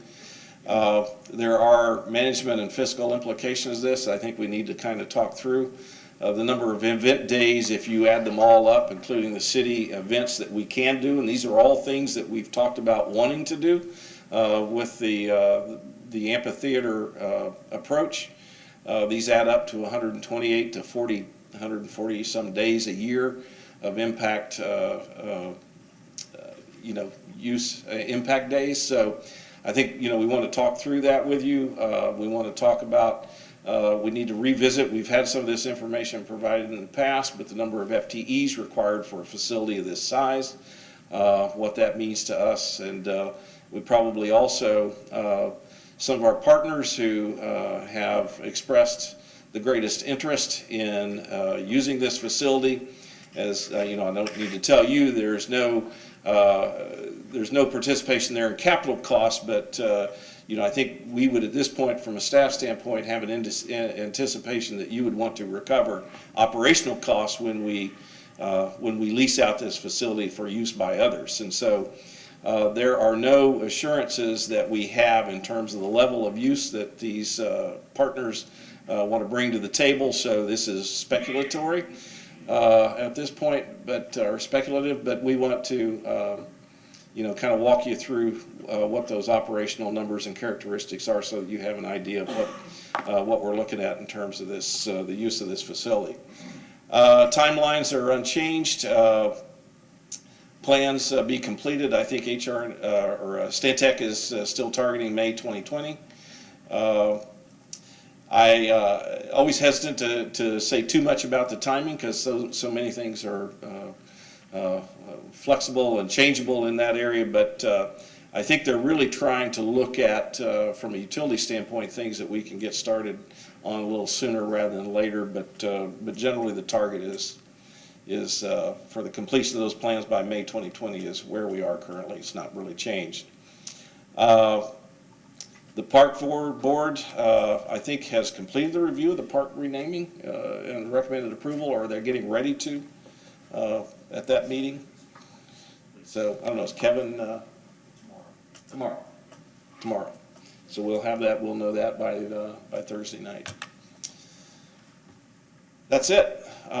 Any questions? Otherwise, that's kind of where we are at the moment. We'll have, I expect, much more detail on the use of the venue at the next meeting or two, as well as some other items for you. Mr. Hamilton. Mike, I appreciate the presentation, but I want to get clarification, and I want to make sure for people that are, heard what you said. When you talk about 140, 150 days of impact, there's different levels of impact. That doesn't mean the park is going to be closed 150 days out of 365. That's absolutely true. There is different levels of impact that will be taking place, but that doesn't mean that the park will be closed. And I want to make sure everybody understands that. Park will not be closed. Exactly. So. If I could segue off that, I'd like to consider it being said in a way that it's guaranteed to have 150 days of active occupancy. Well, we hope it achieves 365 days. Agreed, but I mean, there's another way to state the 150 days too. That's where the prize is. Exactly. Get people down there every day. All year. Thank you. Yeah, hold on, let me check it. Y'all okay? Yeah. Let me, I can't help myself but throwing out a thank you to the school board and Dr. Grego for working with us on the North Ward and the Clearwater High School project. When we first started talking about this downtown redevelopment, I had suggested that we include the North Marina District because I felt like if we could do something there, it may help us in our downtown work. And the school board, had this property and they were willing to work with us. And what you're saying about the interest there, I think just reiterates and strengthens the argument that we've had in that, there is some potential there that has been untapped since all of us were little kids growing up, in Clearwater and Tarpon, because that North Marina District is a gem. And it's just been laying there to be uncovered and discovered. So the school board has given us that opportunity, and I just wanted to thank them again publicly for that support, because if we get this done, it's going to help us with everything else that we're trying to do. Thank you, Mr. Delk. As Mr. Hamilton said, having these updates from you on a regular basis has been most beneficial for all of us. And if I may, Mayor, in one quick moment, let me. Only if it was your birthday last week and you forgot something too. What's that? Only if it was your birthday last week. You're going to let this go. It's not my birthday. Soon, though, soon. I want to mention the dates real quick for publicly. We've settled on some dates for the public outreach for the this round of the 30% plan review. And so we have reserved the following: Downtown Library Council Chambers, 6 to 8 p.m. on December 3rd. Countryside Library Meeting Room, 6 to 8 on December 4th. Let's see here. We're going to schedule a weekday event. We'll have more for you on that. We may end up as well having a weekend event. We're working on a weekend or weekday event at North Greenwood area. Let me hold off on the dates for that right now, and a downtown library or weekend event here. So, but certainly December 3 and 4, and we're going to start marketing those and getting that word out there on these dates soon. So. Mr. Albright? I was real excited last week in our meeting that you told me the Stantec 30% had come in, the plans, and I did go to SharePoint. I wouldn't be able to find them. Is that something that's not available on SharePoint? Tara? Huge files, they're not easily manageable because of their size. Yes, we've actually been using SharePoint for some internal staff review. The actual problem is more the capabilities of the computer that you're opening them, because it can be very slow. But if you would like access, it is on SharePoint. Okay, So well, we I'll can- get with you and find out. Yeah, we can send a link to. Okay, thank you. Yeah, Mr. Thank you. Publix. Mr. Delco, have we considered, just for, I don't know, maybe a wider audience, a captured attendance group of the community library at St. Pete College for one of the presentations? I mean, we've been trying to engage young people, and it may be, if it's all posted there, At is the that a library? consideration? I mean, have we thought of that at all? We didn't really think of that in terms of a venue for it. We looked at some of the city facilities, other city I mean, I facilities. know in proximity, this is probably convenient for everybody, but. But, we can take a look at that, see what the opportunity is. I mean, not every meeting date is nailed down, so the 3rd and the 4th, those are a couple of dates that we've scheduled. So just wanted to mention them, but we can take a look at that. Thank you. Yeah, certainly. 11.1.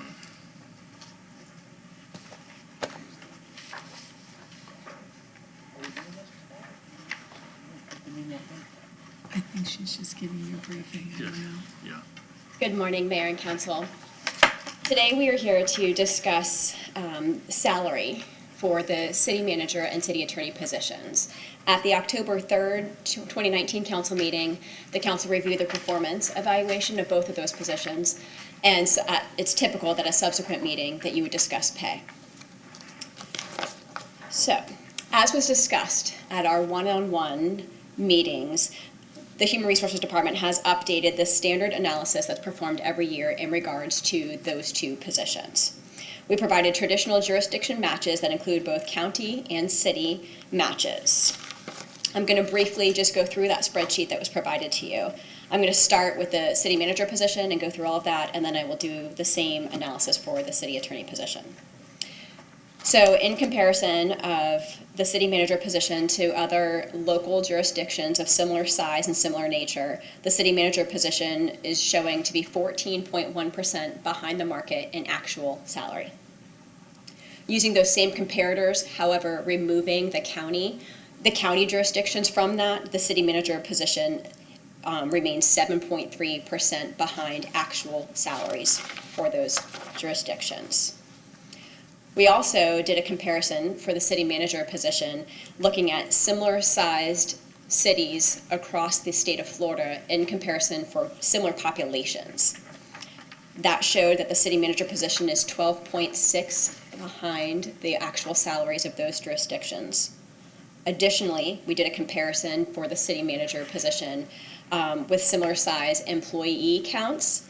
And in that comparison, the city manager position is 5.2% behind the market in terms of actual salaries. No questions. I'm going to move on and go through that same for the city attorney. Yes, sir. Well, as I said during our meeting, it's still on here. Yes. Back in college, you always heard the term the curve wrecker. Well, when you look at Miami Beach on here, the Miami Beach position is a curve wrecking position. I mean, 300. It's a 300 plus annual salary, where everyone else is in the low twos, basically. So that one position kind of skews some of the numbers to a degree. It does, and so I left that in there just because that's one of the jurisdictions that's been on it historically. But I do have the information if you would like to hear what it is if I remove Miami Beach. So if you take out the Miami Beach salary for the city manager position, the actual salary is 7.8% behind the actual salaries of all those other jurisdictions. That's the one for population. Miami Beach was also in there for the employee count, and if you remove it for the employee count, it then brings that our actual salary is 0.5% above the average salary. Any other questions before I move on to the analysis for the city attorney?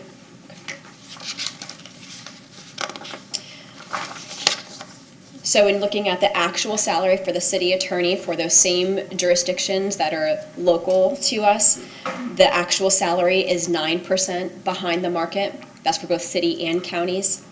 If we remove the counties from that analysis, the actual salary is 4.6% behind the market for actual salaries. Then if we go by population for around the state for similar sized cities by population, it's 11.1% behind the market for actual salaries. And then if you do the same analysis by employee count for the city attorney position, it is 4% behind the market. Now, I can remove the Miami Beach from the city attorney analysis as well. And going to the population analysis, if Miami Beach is taken out, the actual salary remains 3.7% behind the market. And then if you do the same calculation by employee count and remove Miami Beach, the actual salary is 3.5% ahead of the market. Can we go back a second, because one of your charts is off. For the city attorney, data minus county jurisdictions, you have Tampa's population as 1,380,645,000. And what's happened is when you inputted the numbers on the chart, you went Orange County, you gave to Tampa, you gave to St. Petersburg you gave to Orlando, and down. So I don't know whether that changes these numbers. It wouldn't change the salary numbers for it. Okay, it's just the population It's just the numbers. population number, okay, yeah, and we were okay, just but that Yeah, needs we'll to be get that corrected. fixed. Yeah, Thank you. okay. I'm sorry, just. Oh, yeah, no, thank you. Thank you very much for pointing that out. The other information that was provided to you all was just the historical annual salary increases that have been provided for both of those positions. I'll be happy to answer any other questions. Okay. Well, we'll just have this discussion Thursday night then. We'll discuss it Thursday, unless there's a specific question on the charts or the information. Okay? Great, thank you. No problem. Okay. Okay, I'm confused. No, we're at 10:30, right? Because this clock has 8:30 here. Okay. Okay. 11.2, Mr. Poglaze. Thank you, Mayor. Council, I wanted to have a public discussion with you in light of the fact that Imagine Clearwater is moving along nicely. The 30% plan is going to be reviewed and shown to the public. Talking about the parking garage and the needs of the future of downtown, I think there was no disagreement that we will need a downtown parking garage. And the reason I wanted to have this, and I know staff is currently working on some analysis of a few different sites, but as I recall, we had a preferred site for the parking garage. That decision was made, not necessarily a city hall, which I know we've got a time frame on that discussion as well. We'd really like to move that dialogue along. But talking about the parking garage, and in light of the fact that hopefully within a year we'll have not just one RFP coming back to us with the Harborview site, but also the City Hall site and the site south of that, known as the CMA property.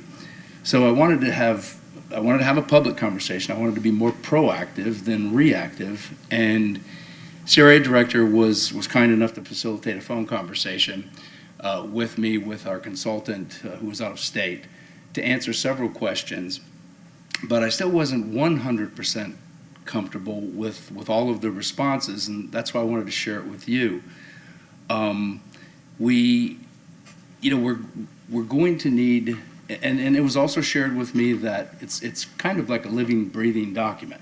It'll change as we're successful and as a deficit occurs in parking and we need more, that we could address it then.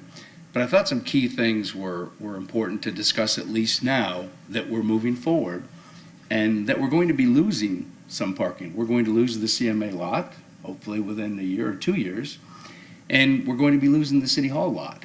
So that takes quite a few parking spots just right off immediately. So what I wanted to do was, I think it's kind of important, and I wanted to see how you guys felt about at least, do we still have the preferred site? What would be a time frame in light of the fact we're going to be losing spots sooner rather than later? How many? Is the parking analysis correct? And it all goes back to being proactive instead of reactive and having a plan that's complementary to what we're doing. And the only thing I wanted to highlight just about 3 different points on this parking study, and I know we've been over it multiple times and staff's been over it, but I still have questions, and I know many in the private sector still have questions. For instance, under the executive summary, event parking demand analysis, it says that, because we're still going to be doing events even when construction starts, that Clearwater is going to displace city-owned 6 city-owned parking facilities totaling 692 spots. Within the parking analysis, I still wasn't clear on which of those 6 city facilities are going away. And then within that study also, there was nowhere could I find the City Hall and the CMA parking spaces. They were not counted in the total number of displaced parking, yet we're using them now. And then in addition to that, page 18, future parking demand, it states that there are only 12,850 square feet of vacant restaurant space. I'd like to have identified the exact restaurant spaces that are vacant and what is the restaurant industry parking demand for every 1,000 square feet of occupied restaurant. Page 20 within the parking study, and I don't really expect answers today. I just wanted to highlight this to my colleagues and let staff look at this again. On page 20, it shows on figure 13 how phase 1 and 2, because I remember when Michael Delt came on board, we're going to phase this, but in phase 1 and 2, how is that going to affect the available parking? Didn't the scope of phase 1 change, and will that displacement of the City Hall and the CMA site parking expedite the parking deficit that is reflected in table, page 4, table 19, or excuse me, page 19, table 4. So I think having that discussion and identifying where it's going to be, how big is it going to be, more accurately as opposed to a living, breathing document, well, typically it's 500, and if we're more successful, I think the number is actually far greater than the number we list. And if we're only successful enough to get 500 new parking spots, then I think we're not being very optimistic and hoping for a bigger success within this project and everything we're doing downtown. So question 1, do we still have the same preferred site? Question 2, approximately when are we considering codifying that conversation, and how many spots is it? And I still am not a believer that 500 spots within 10 years really reflects where we should be. Thank you. Okay. Do we have staff wanting to say anything? Okay, all right. Okay. It was a discussion for the council. All right, okay. Mr. Albrecht. I think that's a great idea, being more proactive than reactive on this. I mean, it's something we've been talking about for a long time. Knowing that Imagine Clearwater was going to take place and all the parking we're losing there. We had a parking study. I know that we do have preferred parking sites, but we really hadn't had that conversation on council yet. And I think it's a good time to have it with the conversation about where City Hall is going to be. I mean, it kind of fits together to me that we should be having both that conversation, and we should be looking at the future because I do agree that we are going to be successful downtown. I still have that in my heart. You know, I'll say it again. I remember growing up here in downtown Clearwater as a child. I was very proud, which is odd to say because kids aren't usually proud of their city, that we had such a vibrant city here. And I know it can happen again, and with this, imagine Clearwater project's gonna bring in not only downtown people, but countryside, and it's gonna be a regional thing. It's gonna be I see it in my vision, I see this actually happening, and it's really going to light up our waterfront. So, yes, I don't wanna wait till the last minute.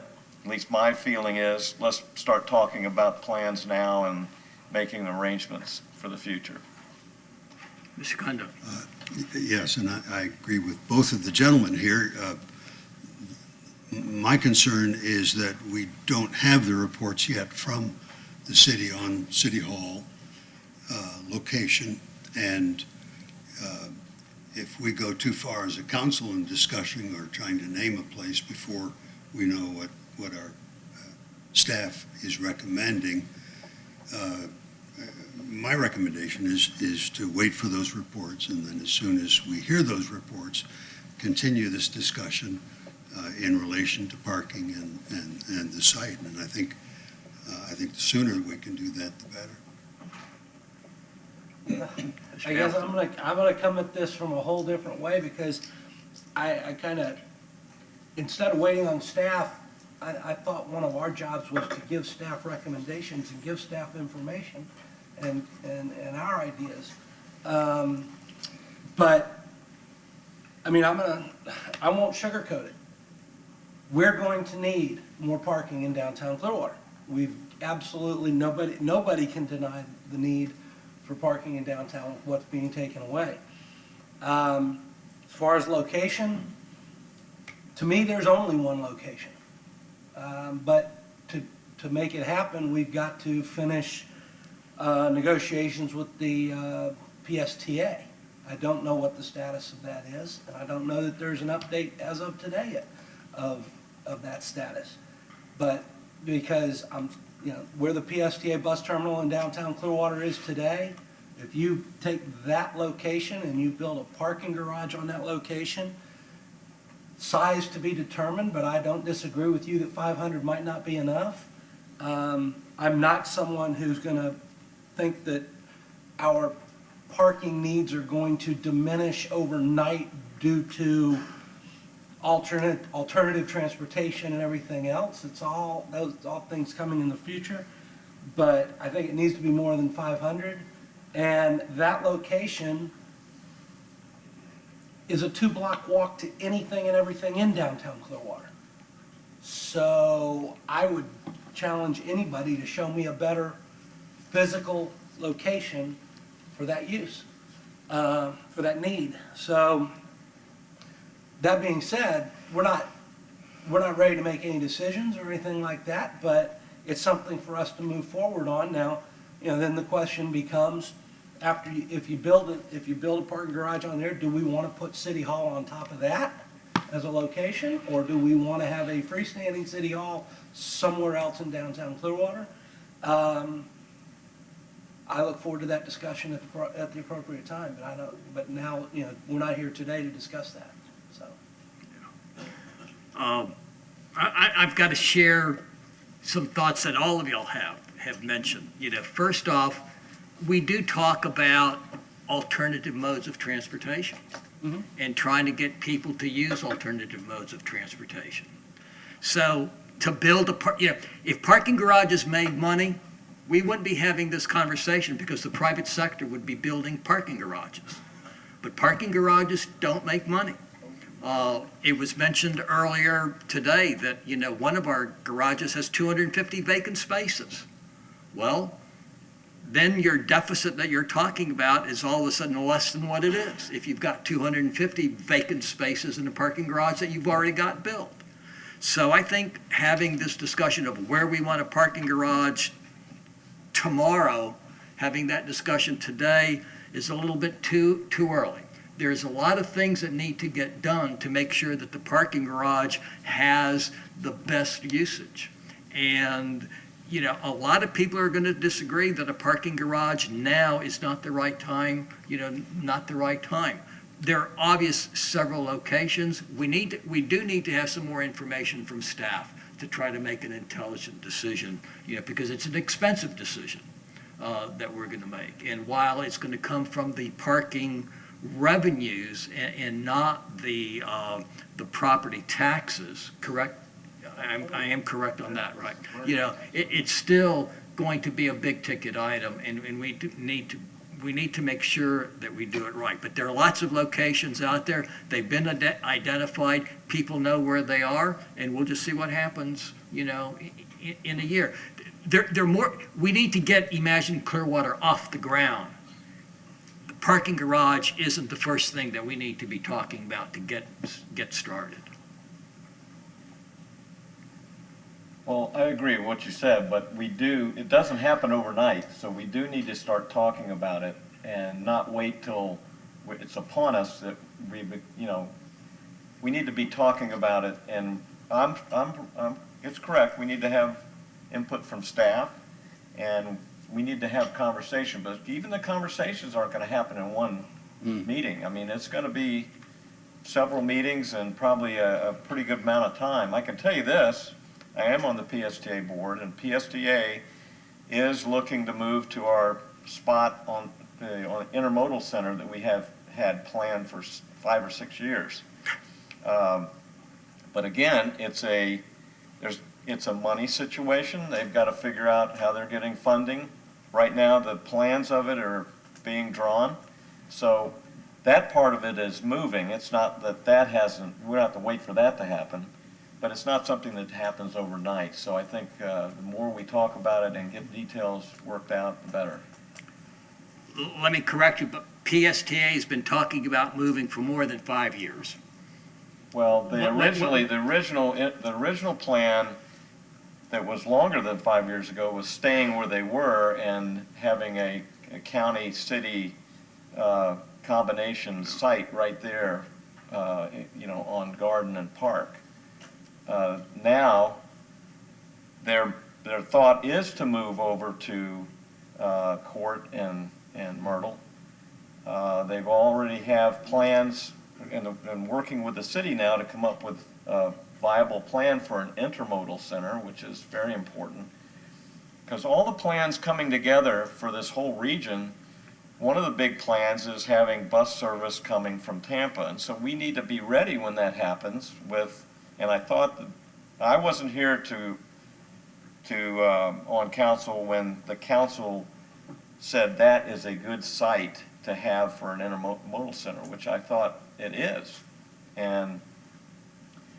But they've been talking about it for a long time, and it takes a long time for plans to happen. I mean, just look at DOT projects. You start talking about it now, they don't happen for 10, 15 years.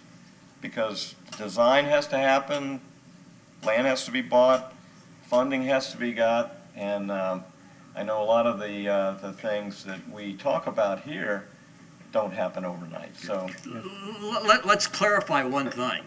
Staff has been talking to us about parking, for years. Okay? We're not initiating that conversation today, and I don't want the public to think that we haven't been talking or thinking about parking in downtown. Absolutely. So that, that perception has got to be erased. Right. And I don't disagree, but if I could also interject, we went through 2 iterations of a parking study.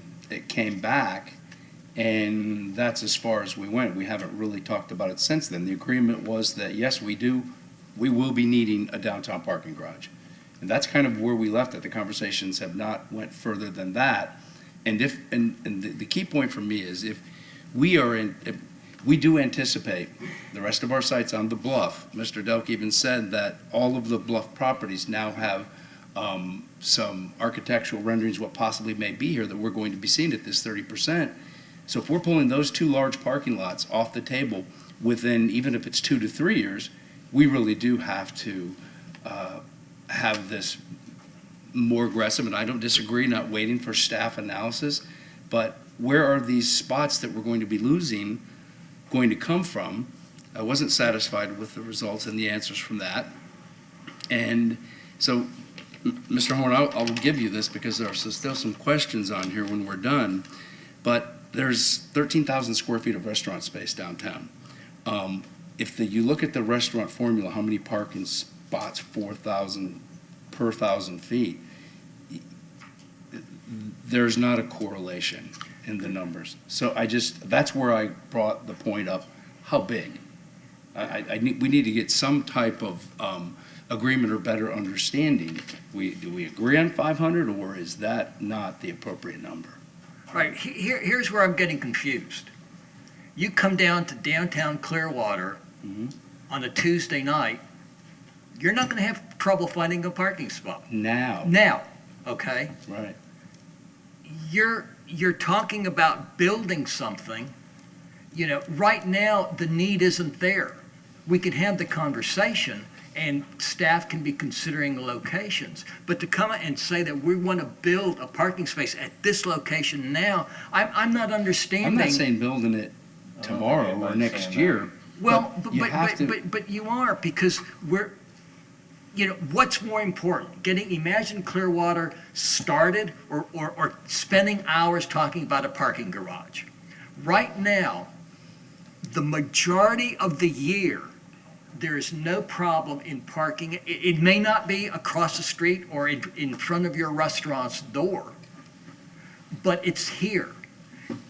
It was said earlier, we have 250 spaces that are vacant right now, in addition to all these other spaces that are vacant. So I'm not understanding what the problem is with what staff is doing and trying to present to us, and the purpose of another conversation. Well, I think the 250, if I'm correct, that you're referring to they're already rented spots that aren't currently being used. So you have absentee owners that rent spots in the Garden Street garage. And we've talked about overselling, so I don't know that. But at night, it's free parking for anybody. Right.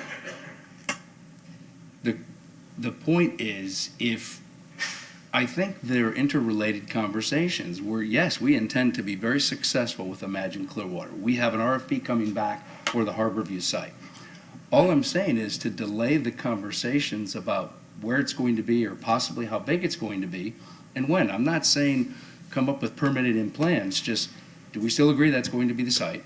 And do we have a better idea, a more accurate idea of how many we may need? Because if we wait until we're successful, the RFP comes back, and we've taken away the Harborview site and the City Hall site, and we haven't had those conversations well, yeah, there's where it's going to be. Maybe this is how big it's going to be. But, I mean, how do you establish a time frame when you're going to need it if you don't have the conversation? But you may have others in the community who are private developers wanting to develop in a different part of the community.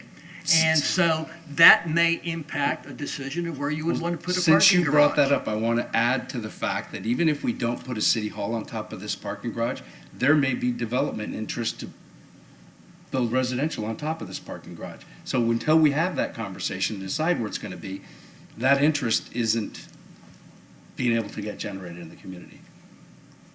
I think we'll end this conversation with this thought. Saturday night, we were at an event at the Martin Luther King Center. And Mr. Horn, you're going to do a better job of repeating what President Williams said about having a meeting, and then you go outside and have an after meeting, one or two, and then somebody else has an after meeting, and then you come back and have a before meeting talking about what happened at the after meeting so that you're ready to talk about what's going to happen at the next meeting. And we can sit and talk and talk, the point being that you sit and talk and talk and talk and never walk the walk. Let's give our staff an opportunity to get this project started. Let's give the private sector that owns all this property in downtown Clearwater an opportunity to communicate to us what they think they need to do with their property to help revitalize downtown Clearwater for the betterment of the entire community. And then we will be able to make a much more intelligent decision as to where a parking garage should be, and whether we need one garage or two garages spread out to service the entire downtown. Because if you build a 500 parking garage in one place, somebody's going to complain because it's not close to them. And you may need 250 unit parking garages. Mr. Horn. Mayor, if I could just make one comment, I think at least from the staff perspective, we know all of you are ripe for a more in-depth conversation about City Hall and parking garage and how that fits. The internal group is working on how best to provide you that analysis. And it's also the same group that is doing other priorities that you have asked us to focus on. So we're trying to move as quickly as we can to come back to you with a analysis that will then allow you to kind of come to some decisions, as to where you want to go. You all are not all in complete agreement on this topic. So that's another challenge we have in making sure that our analysis then allows you to come together on some decisions.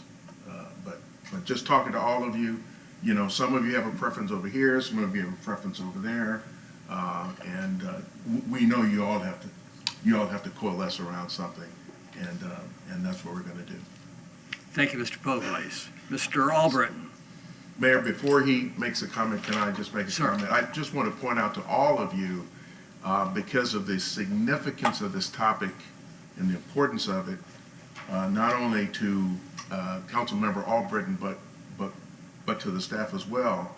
The group that's sitting on the left is staff who actually are actively involved in the development review activities from a staff and administration perspective. I felt this was so important that I wanted representatives of them, because we didn't close our offices, but we do have a good portion of the people who are actually doing this work to hear your conversation around this. And so that's who's sitting there on the left. And that way, when we move forward from this conversation, I think it will be helpful for us to achieve the goals and expectations that you all are expressing, and Council Albritton has expressed to me, both in conversation and in writing. So I just want to make sure you're aware.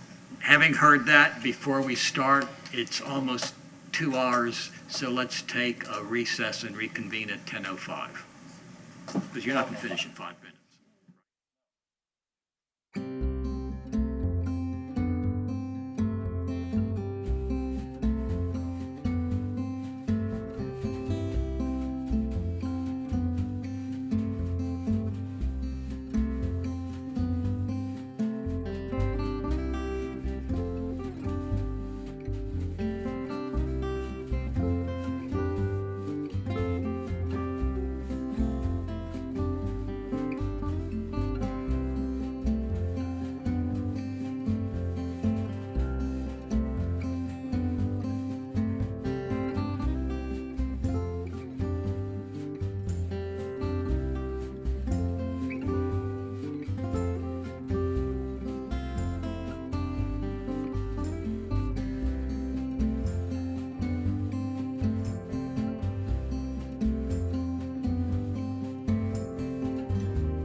Like to reconvene the work session of November the 4th, agenda item 11.2, Mr. Albritton.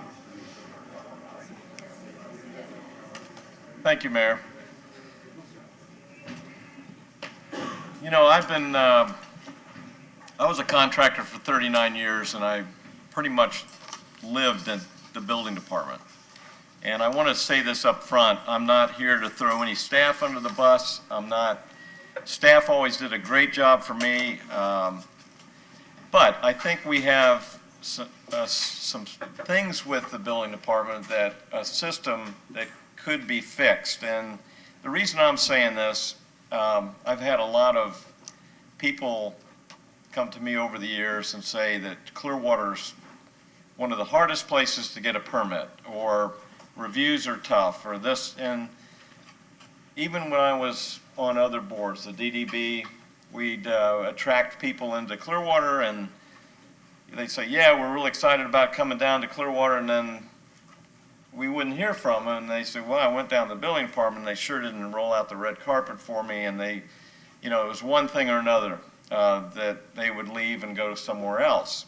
And that goes back, I'm talking 6, 7 years ago. And I've always been vocal about, well, is there a way that we can maybe make it a little more attractive? Now, I know this was a current concern back when I was on the Business task. Yeah, the business task force. That was back in 2011, and we had a big group of people that sat down, and it was concerning to all of them. And they were like, yeah, we have some issues that we need to. So we came up with some ideas over a year of meeting that we gave to council at the time. And we were hoping that we could change the system. One of the things that I know that I hear a lot is somebody will come in for a review, and I'm not talking about just a homeowner with a room addition, but even bigger developers. They come in, and the way that things work is they submit a plan, the plan goes through review, comments are made on the plan, and then sent back to the developer for responses or to fix certain things on the plan. And that's all well and good. But when they fix those items and it comes back to the building department and it's reviewed again, I don't have a problem with a review on the things that were fixed to be in compliance with code, but to come up with new things that were on the original plan for them to address, and then that go on for 4 or 5 times, I have an issue with that. I think we should be instigating more of a one bite of the apple rule. Take a little more time if needed to review that. And I know that staff, they're very hardworking. They have a lot of building permits, especially now when the economy's good. They try to get these things reviewed and back out in a timely manner. Perhaps take a little more time, because what happens is,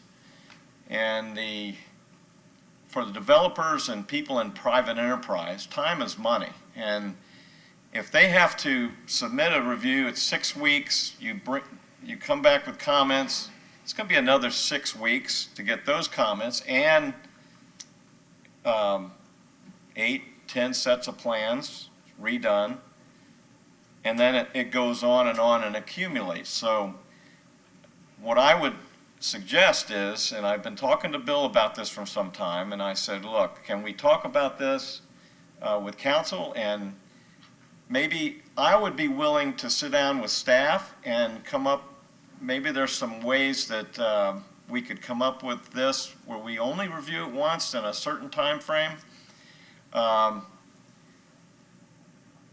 And also, is there something else that could help staff? Maybe different, maybe computer programs. I know that these big developers come in with a stack of plans, I mean big plans, big rolls and stacks of paper for, let's say, a hotel.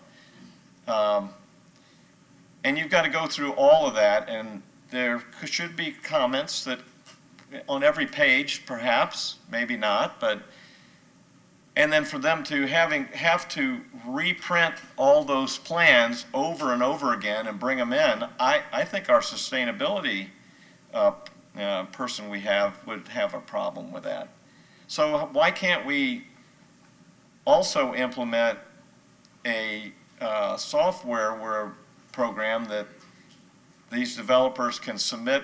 I know they can already with up to a certain amount of pages, I think, but if there's 20 or 30 or 50 pages of a big project that's coming in, allow them to be able to submit that electronically. Save on paper, save on time. They don't have to go through the process again about reprinting them every time they come in. So that was just a couple of things that I think could help maybe make it a little more friendly as a system. It's not that I'm coming up with this now. I've been talking about this for a long time. A different approach. I know one of the things that the Business Task Force said that perhaps we should have an ombudsman in the building department that would represent more of an intermediate person that would be there when these developers or even homeowners come in. And look, I know as a contractor, every year, I mean, the codes change, and the fire codes change, and the electric codes change, the building codes change, and it's hard for staff to keep up.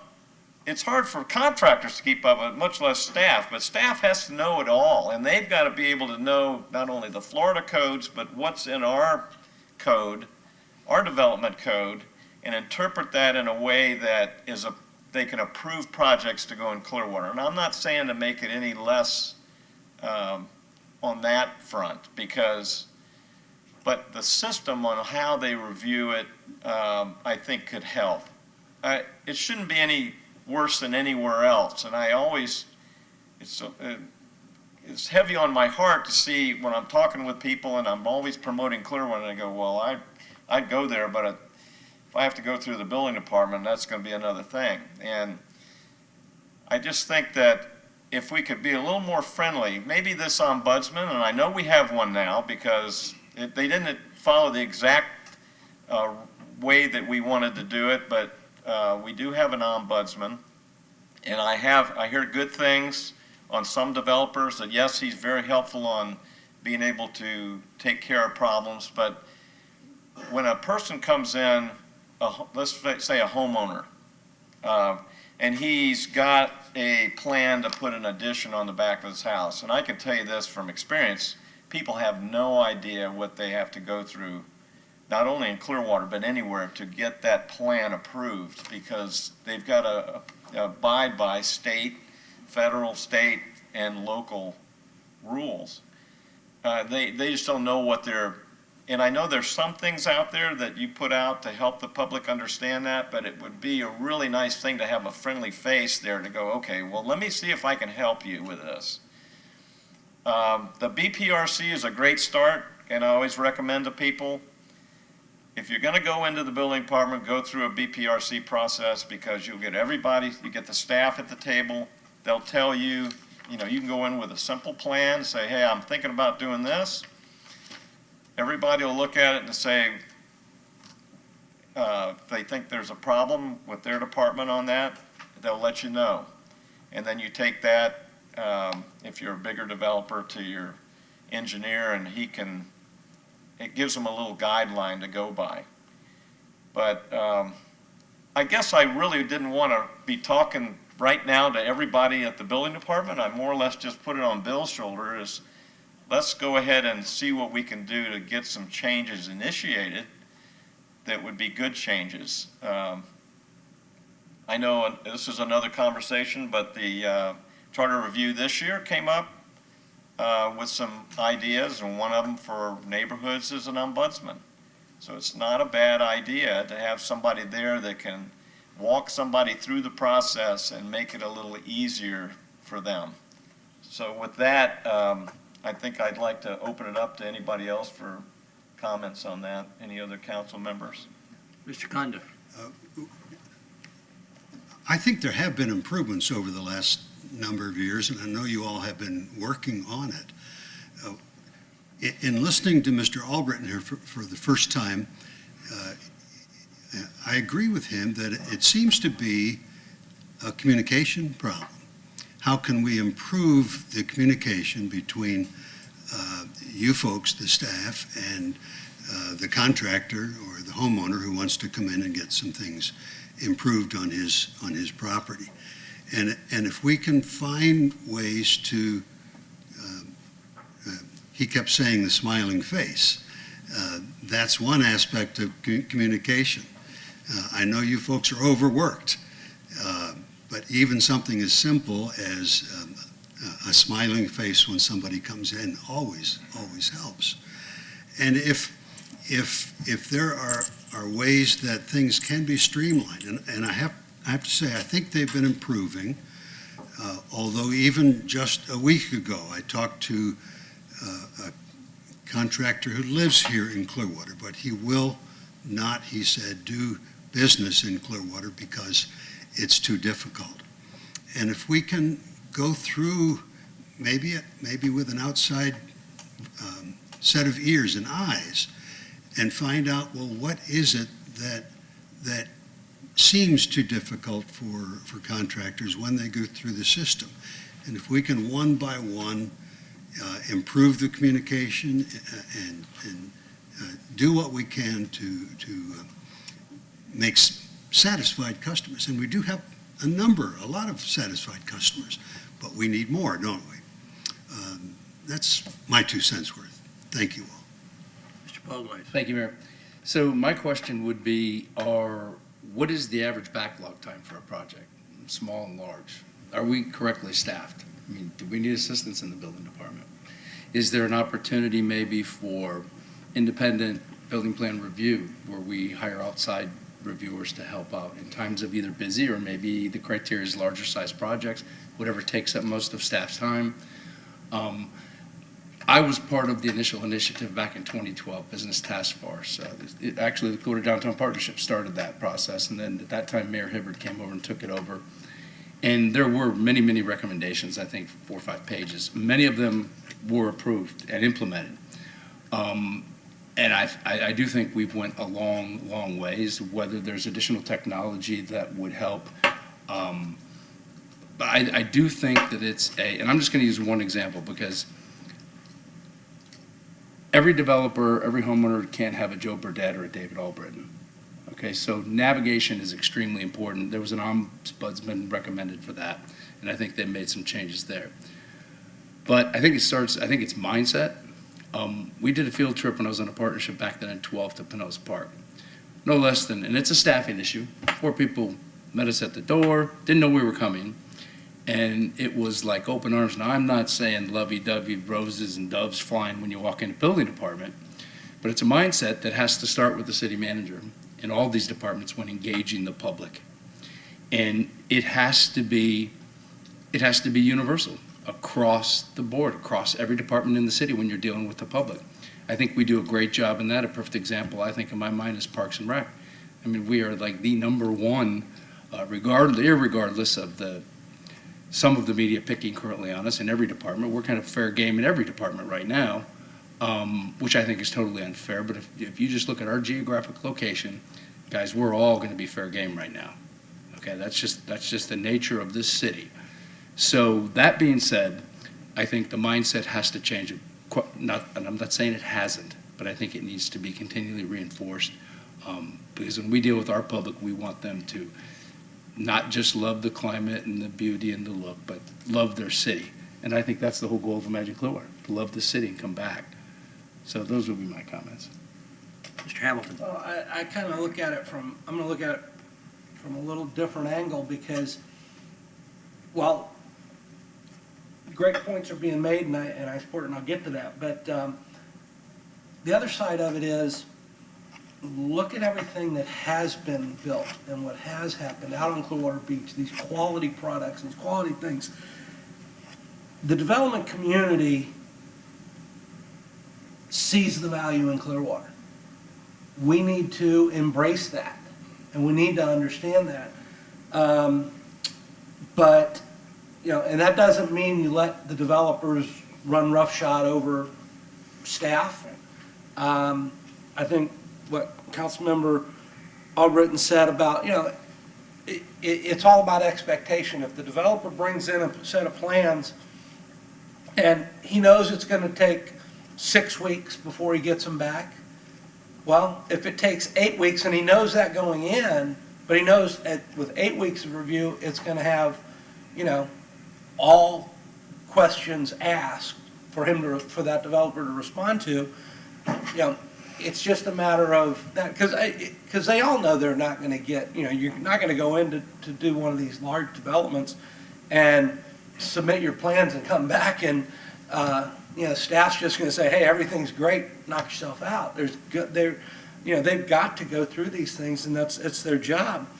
But my approach is more of the technology. I mean, I know for a fact, you know, we just upgraded our computers to a higher level of capacity, but, you know, with what planning and development is dealing with versus the private sector, I can promise you the private sector has all got the top technology on the market to do what they do.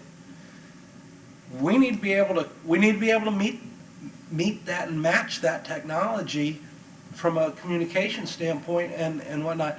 And I think, you know, being able to submit plans through a PDF, you know, and not have to reprint these huge, because, you know, we've all seen plans, I don't know if everybody has, but, you know, when you're doing a major hotel development on Clearwater Beach, there's about 12 rolls about this big around, you know, for each person. And it's like, that's a lot of money.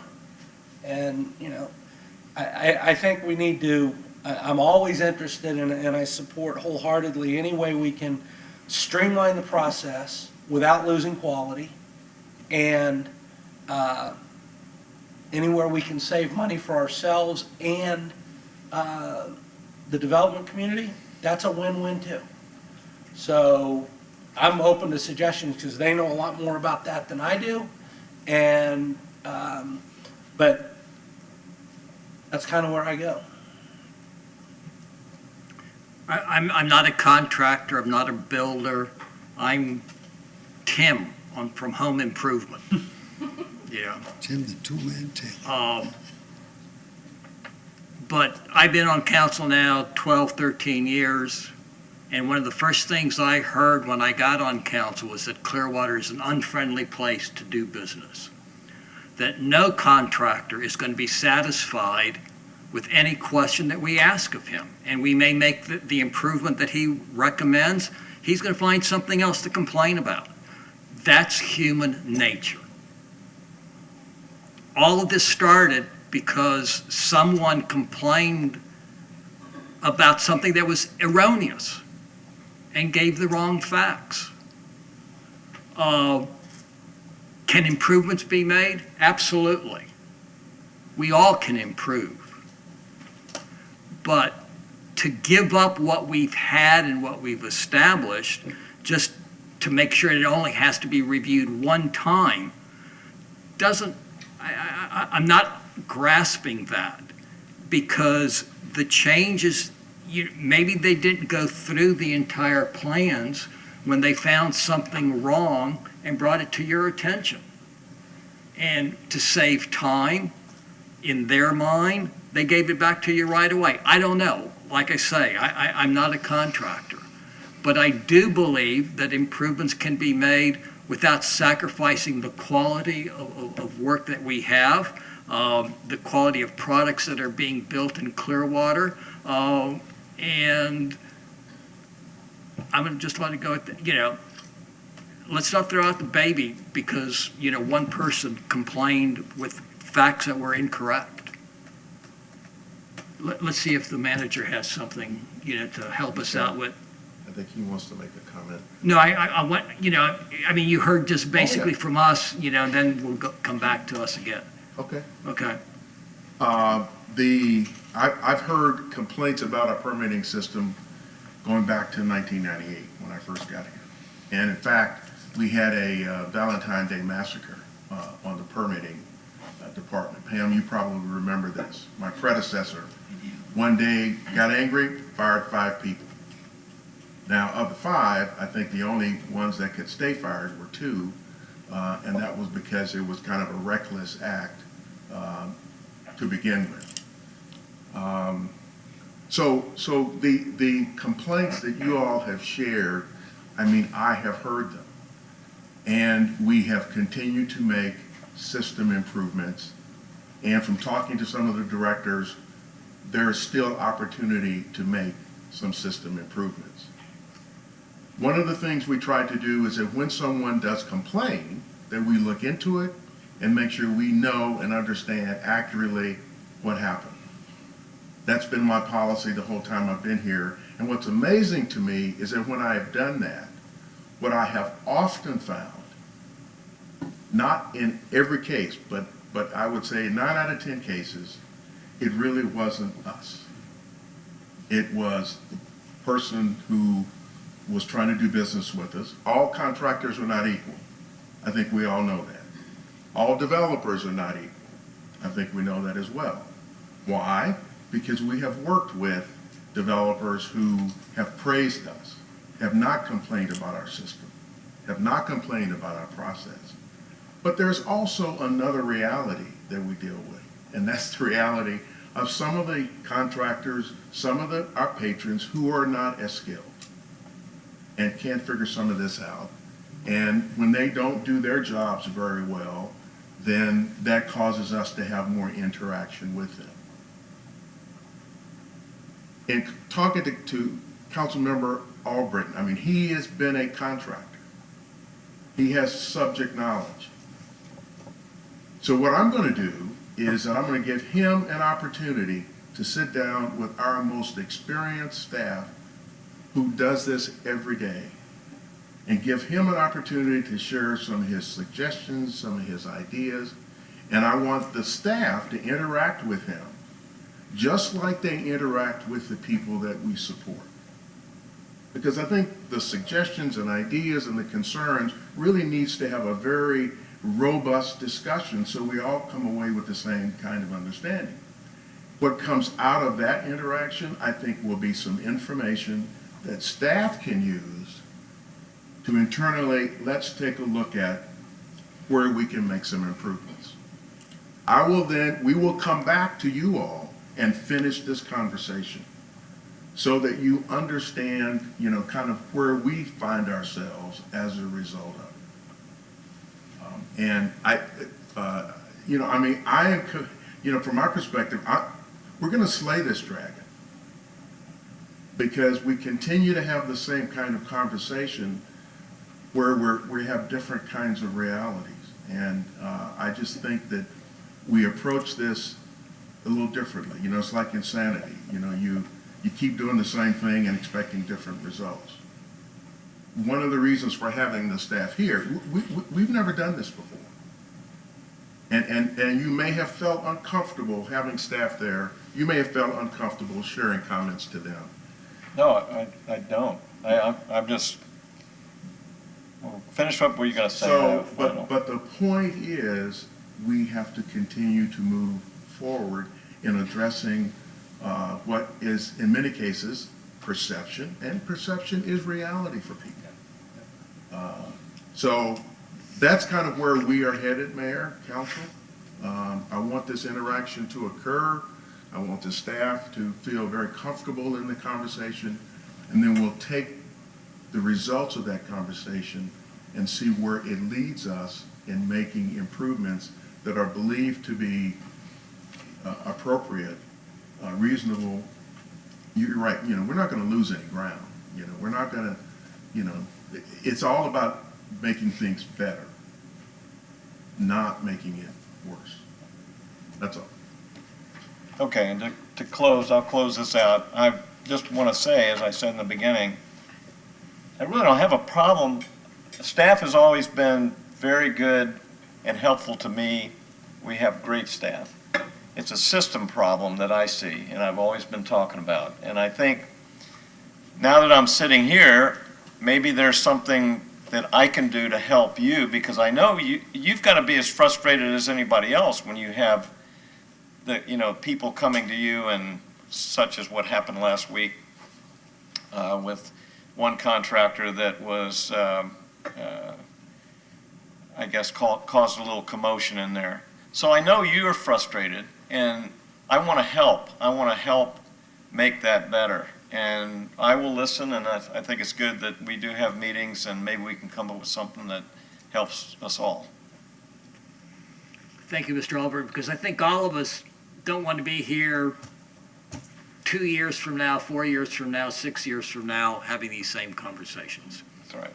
Thank you very much. Any other business, council, before we adjourn?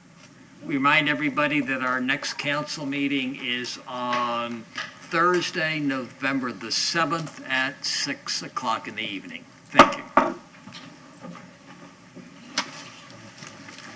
Okay.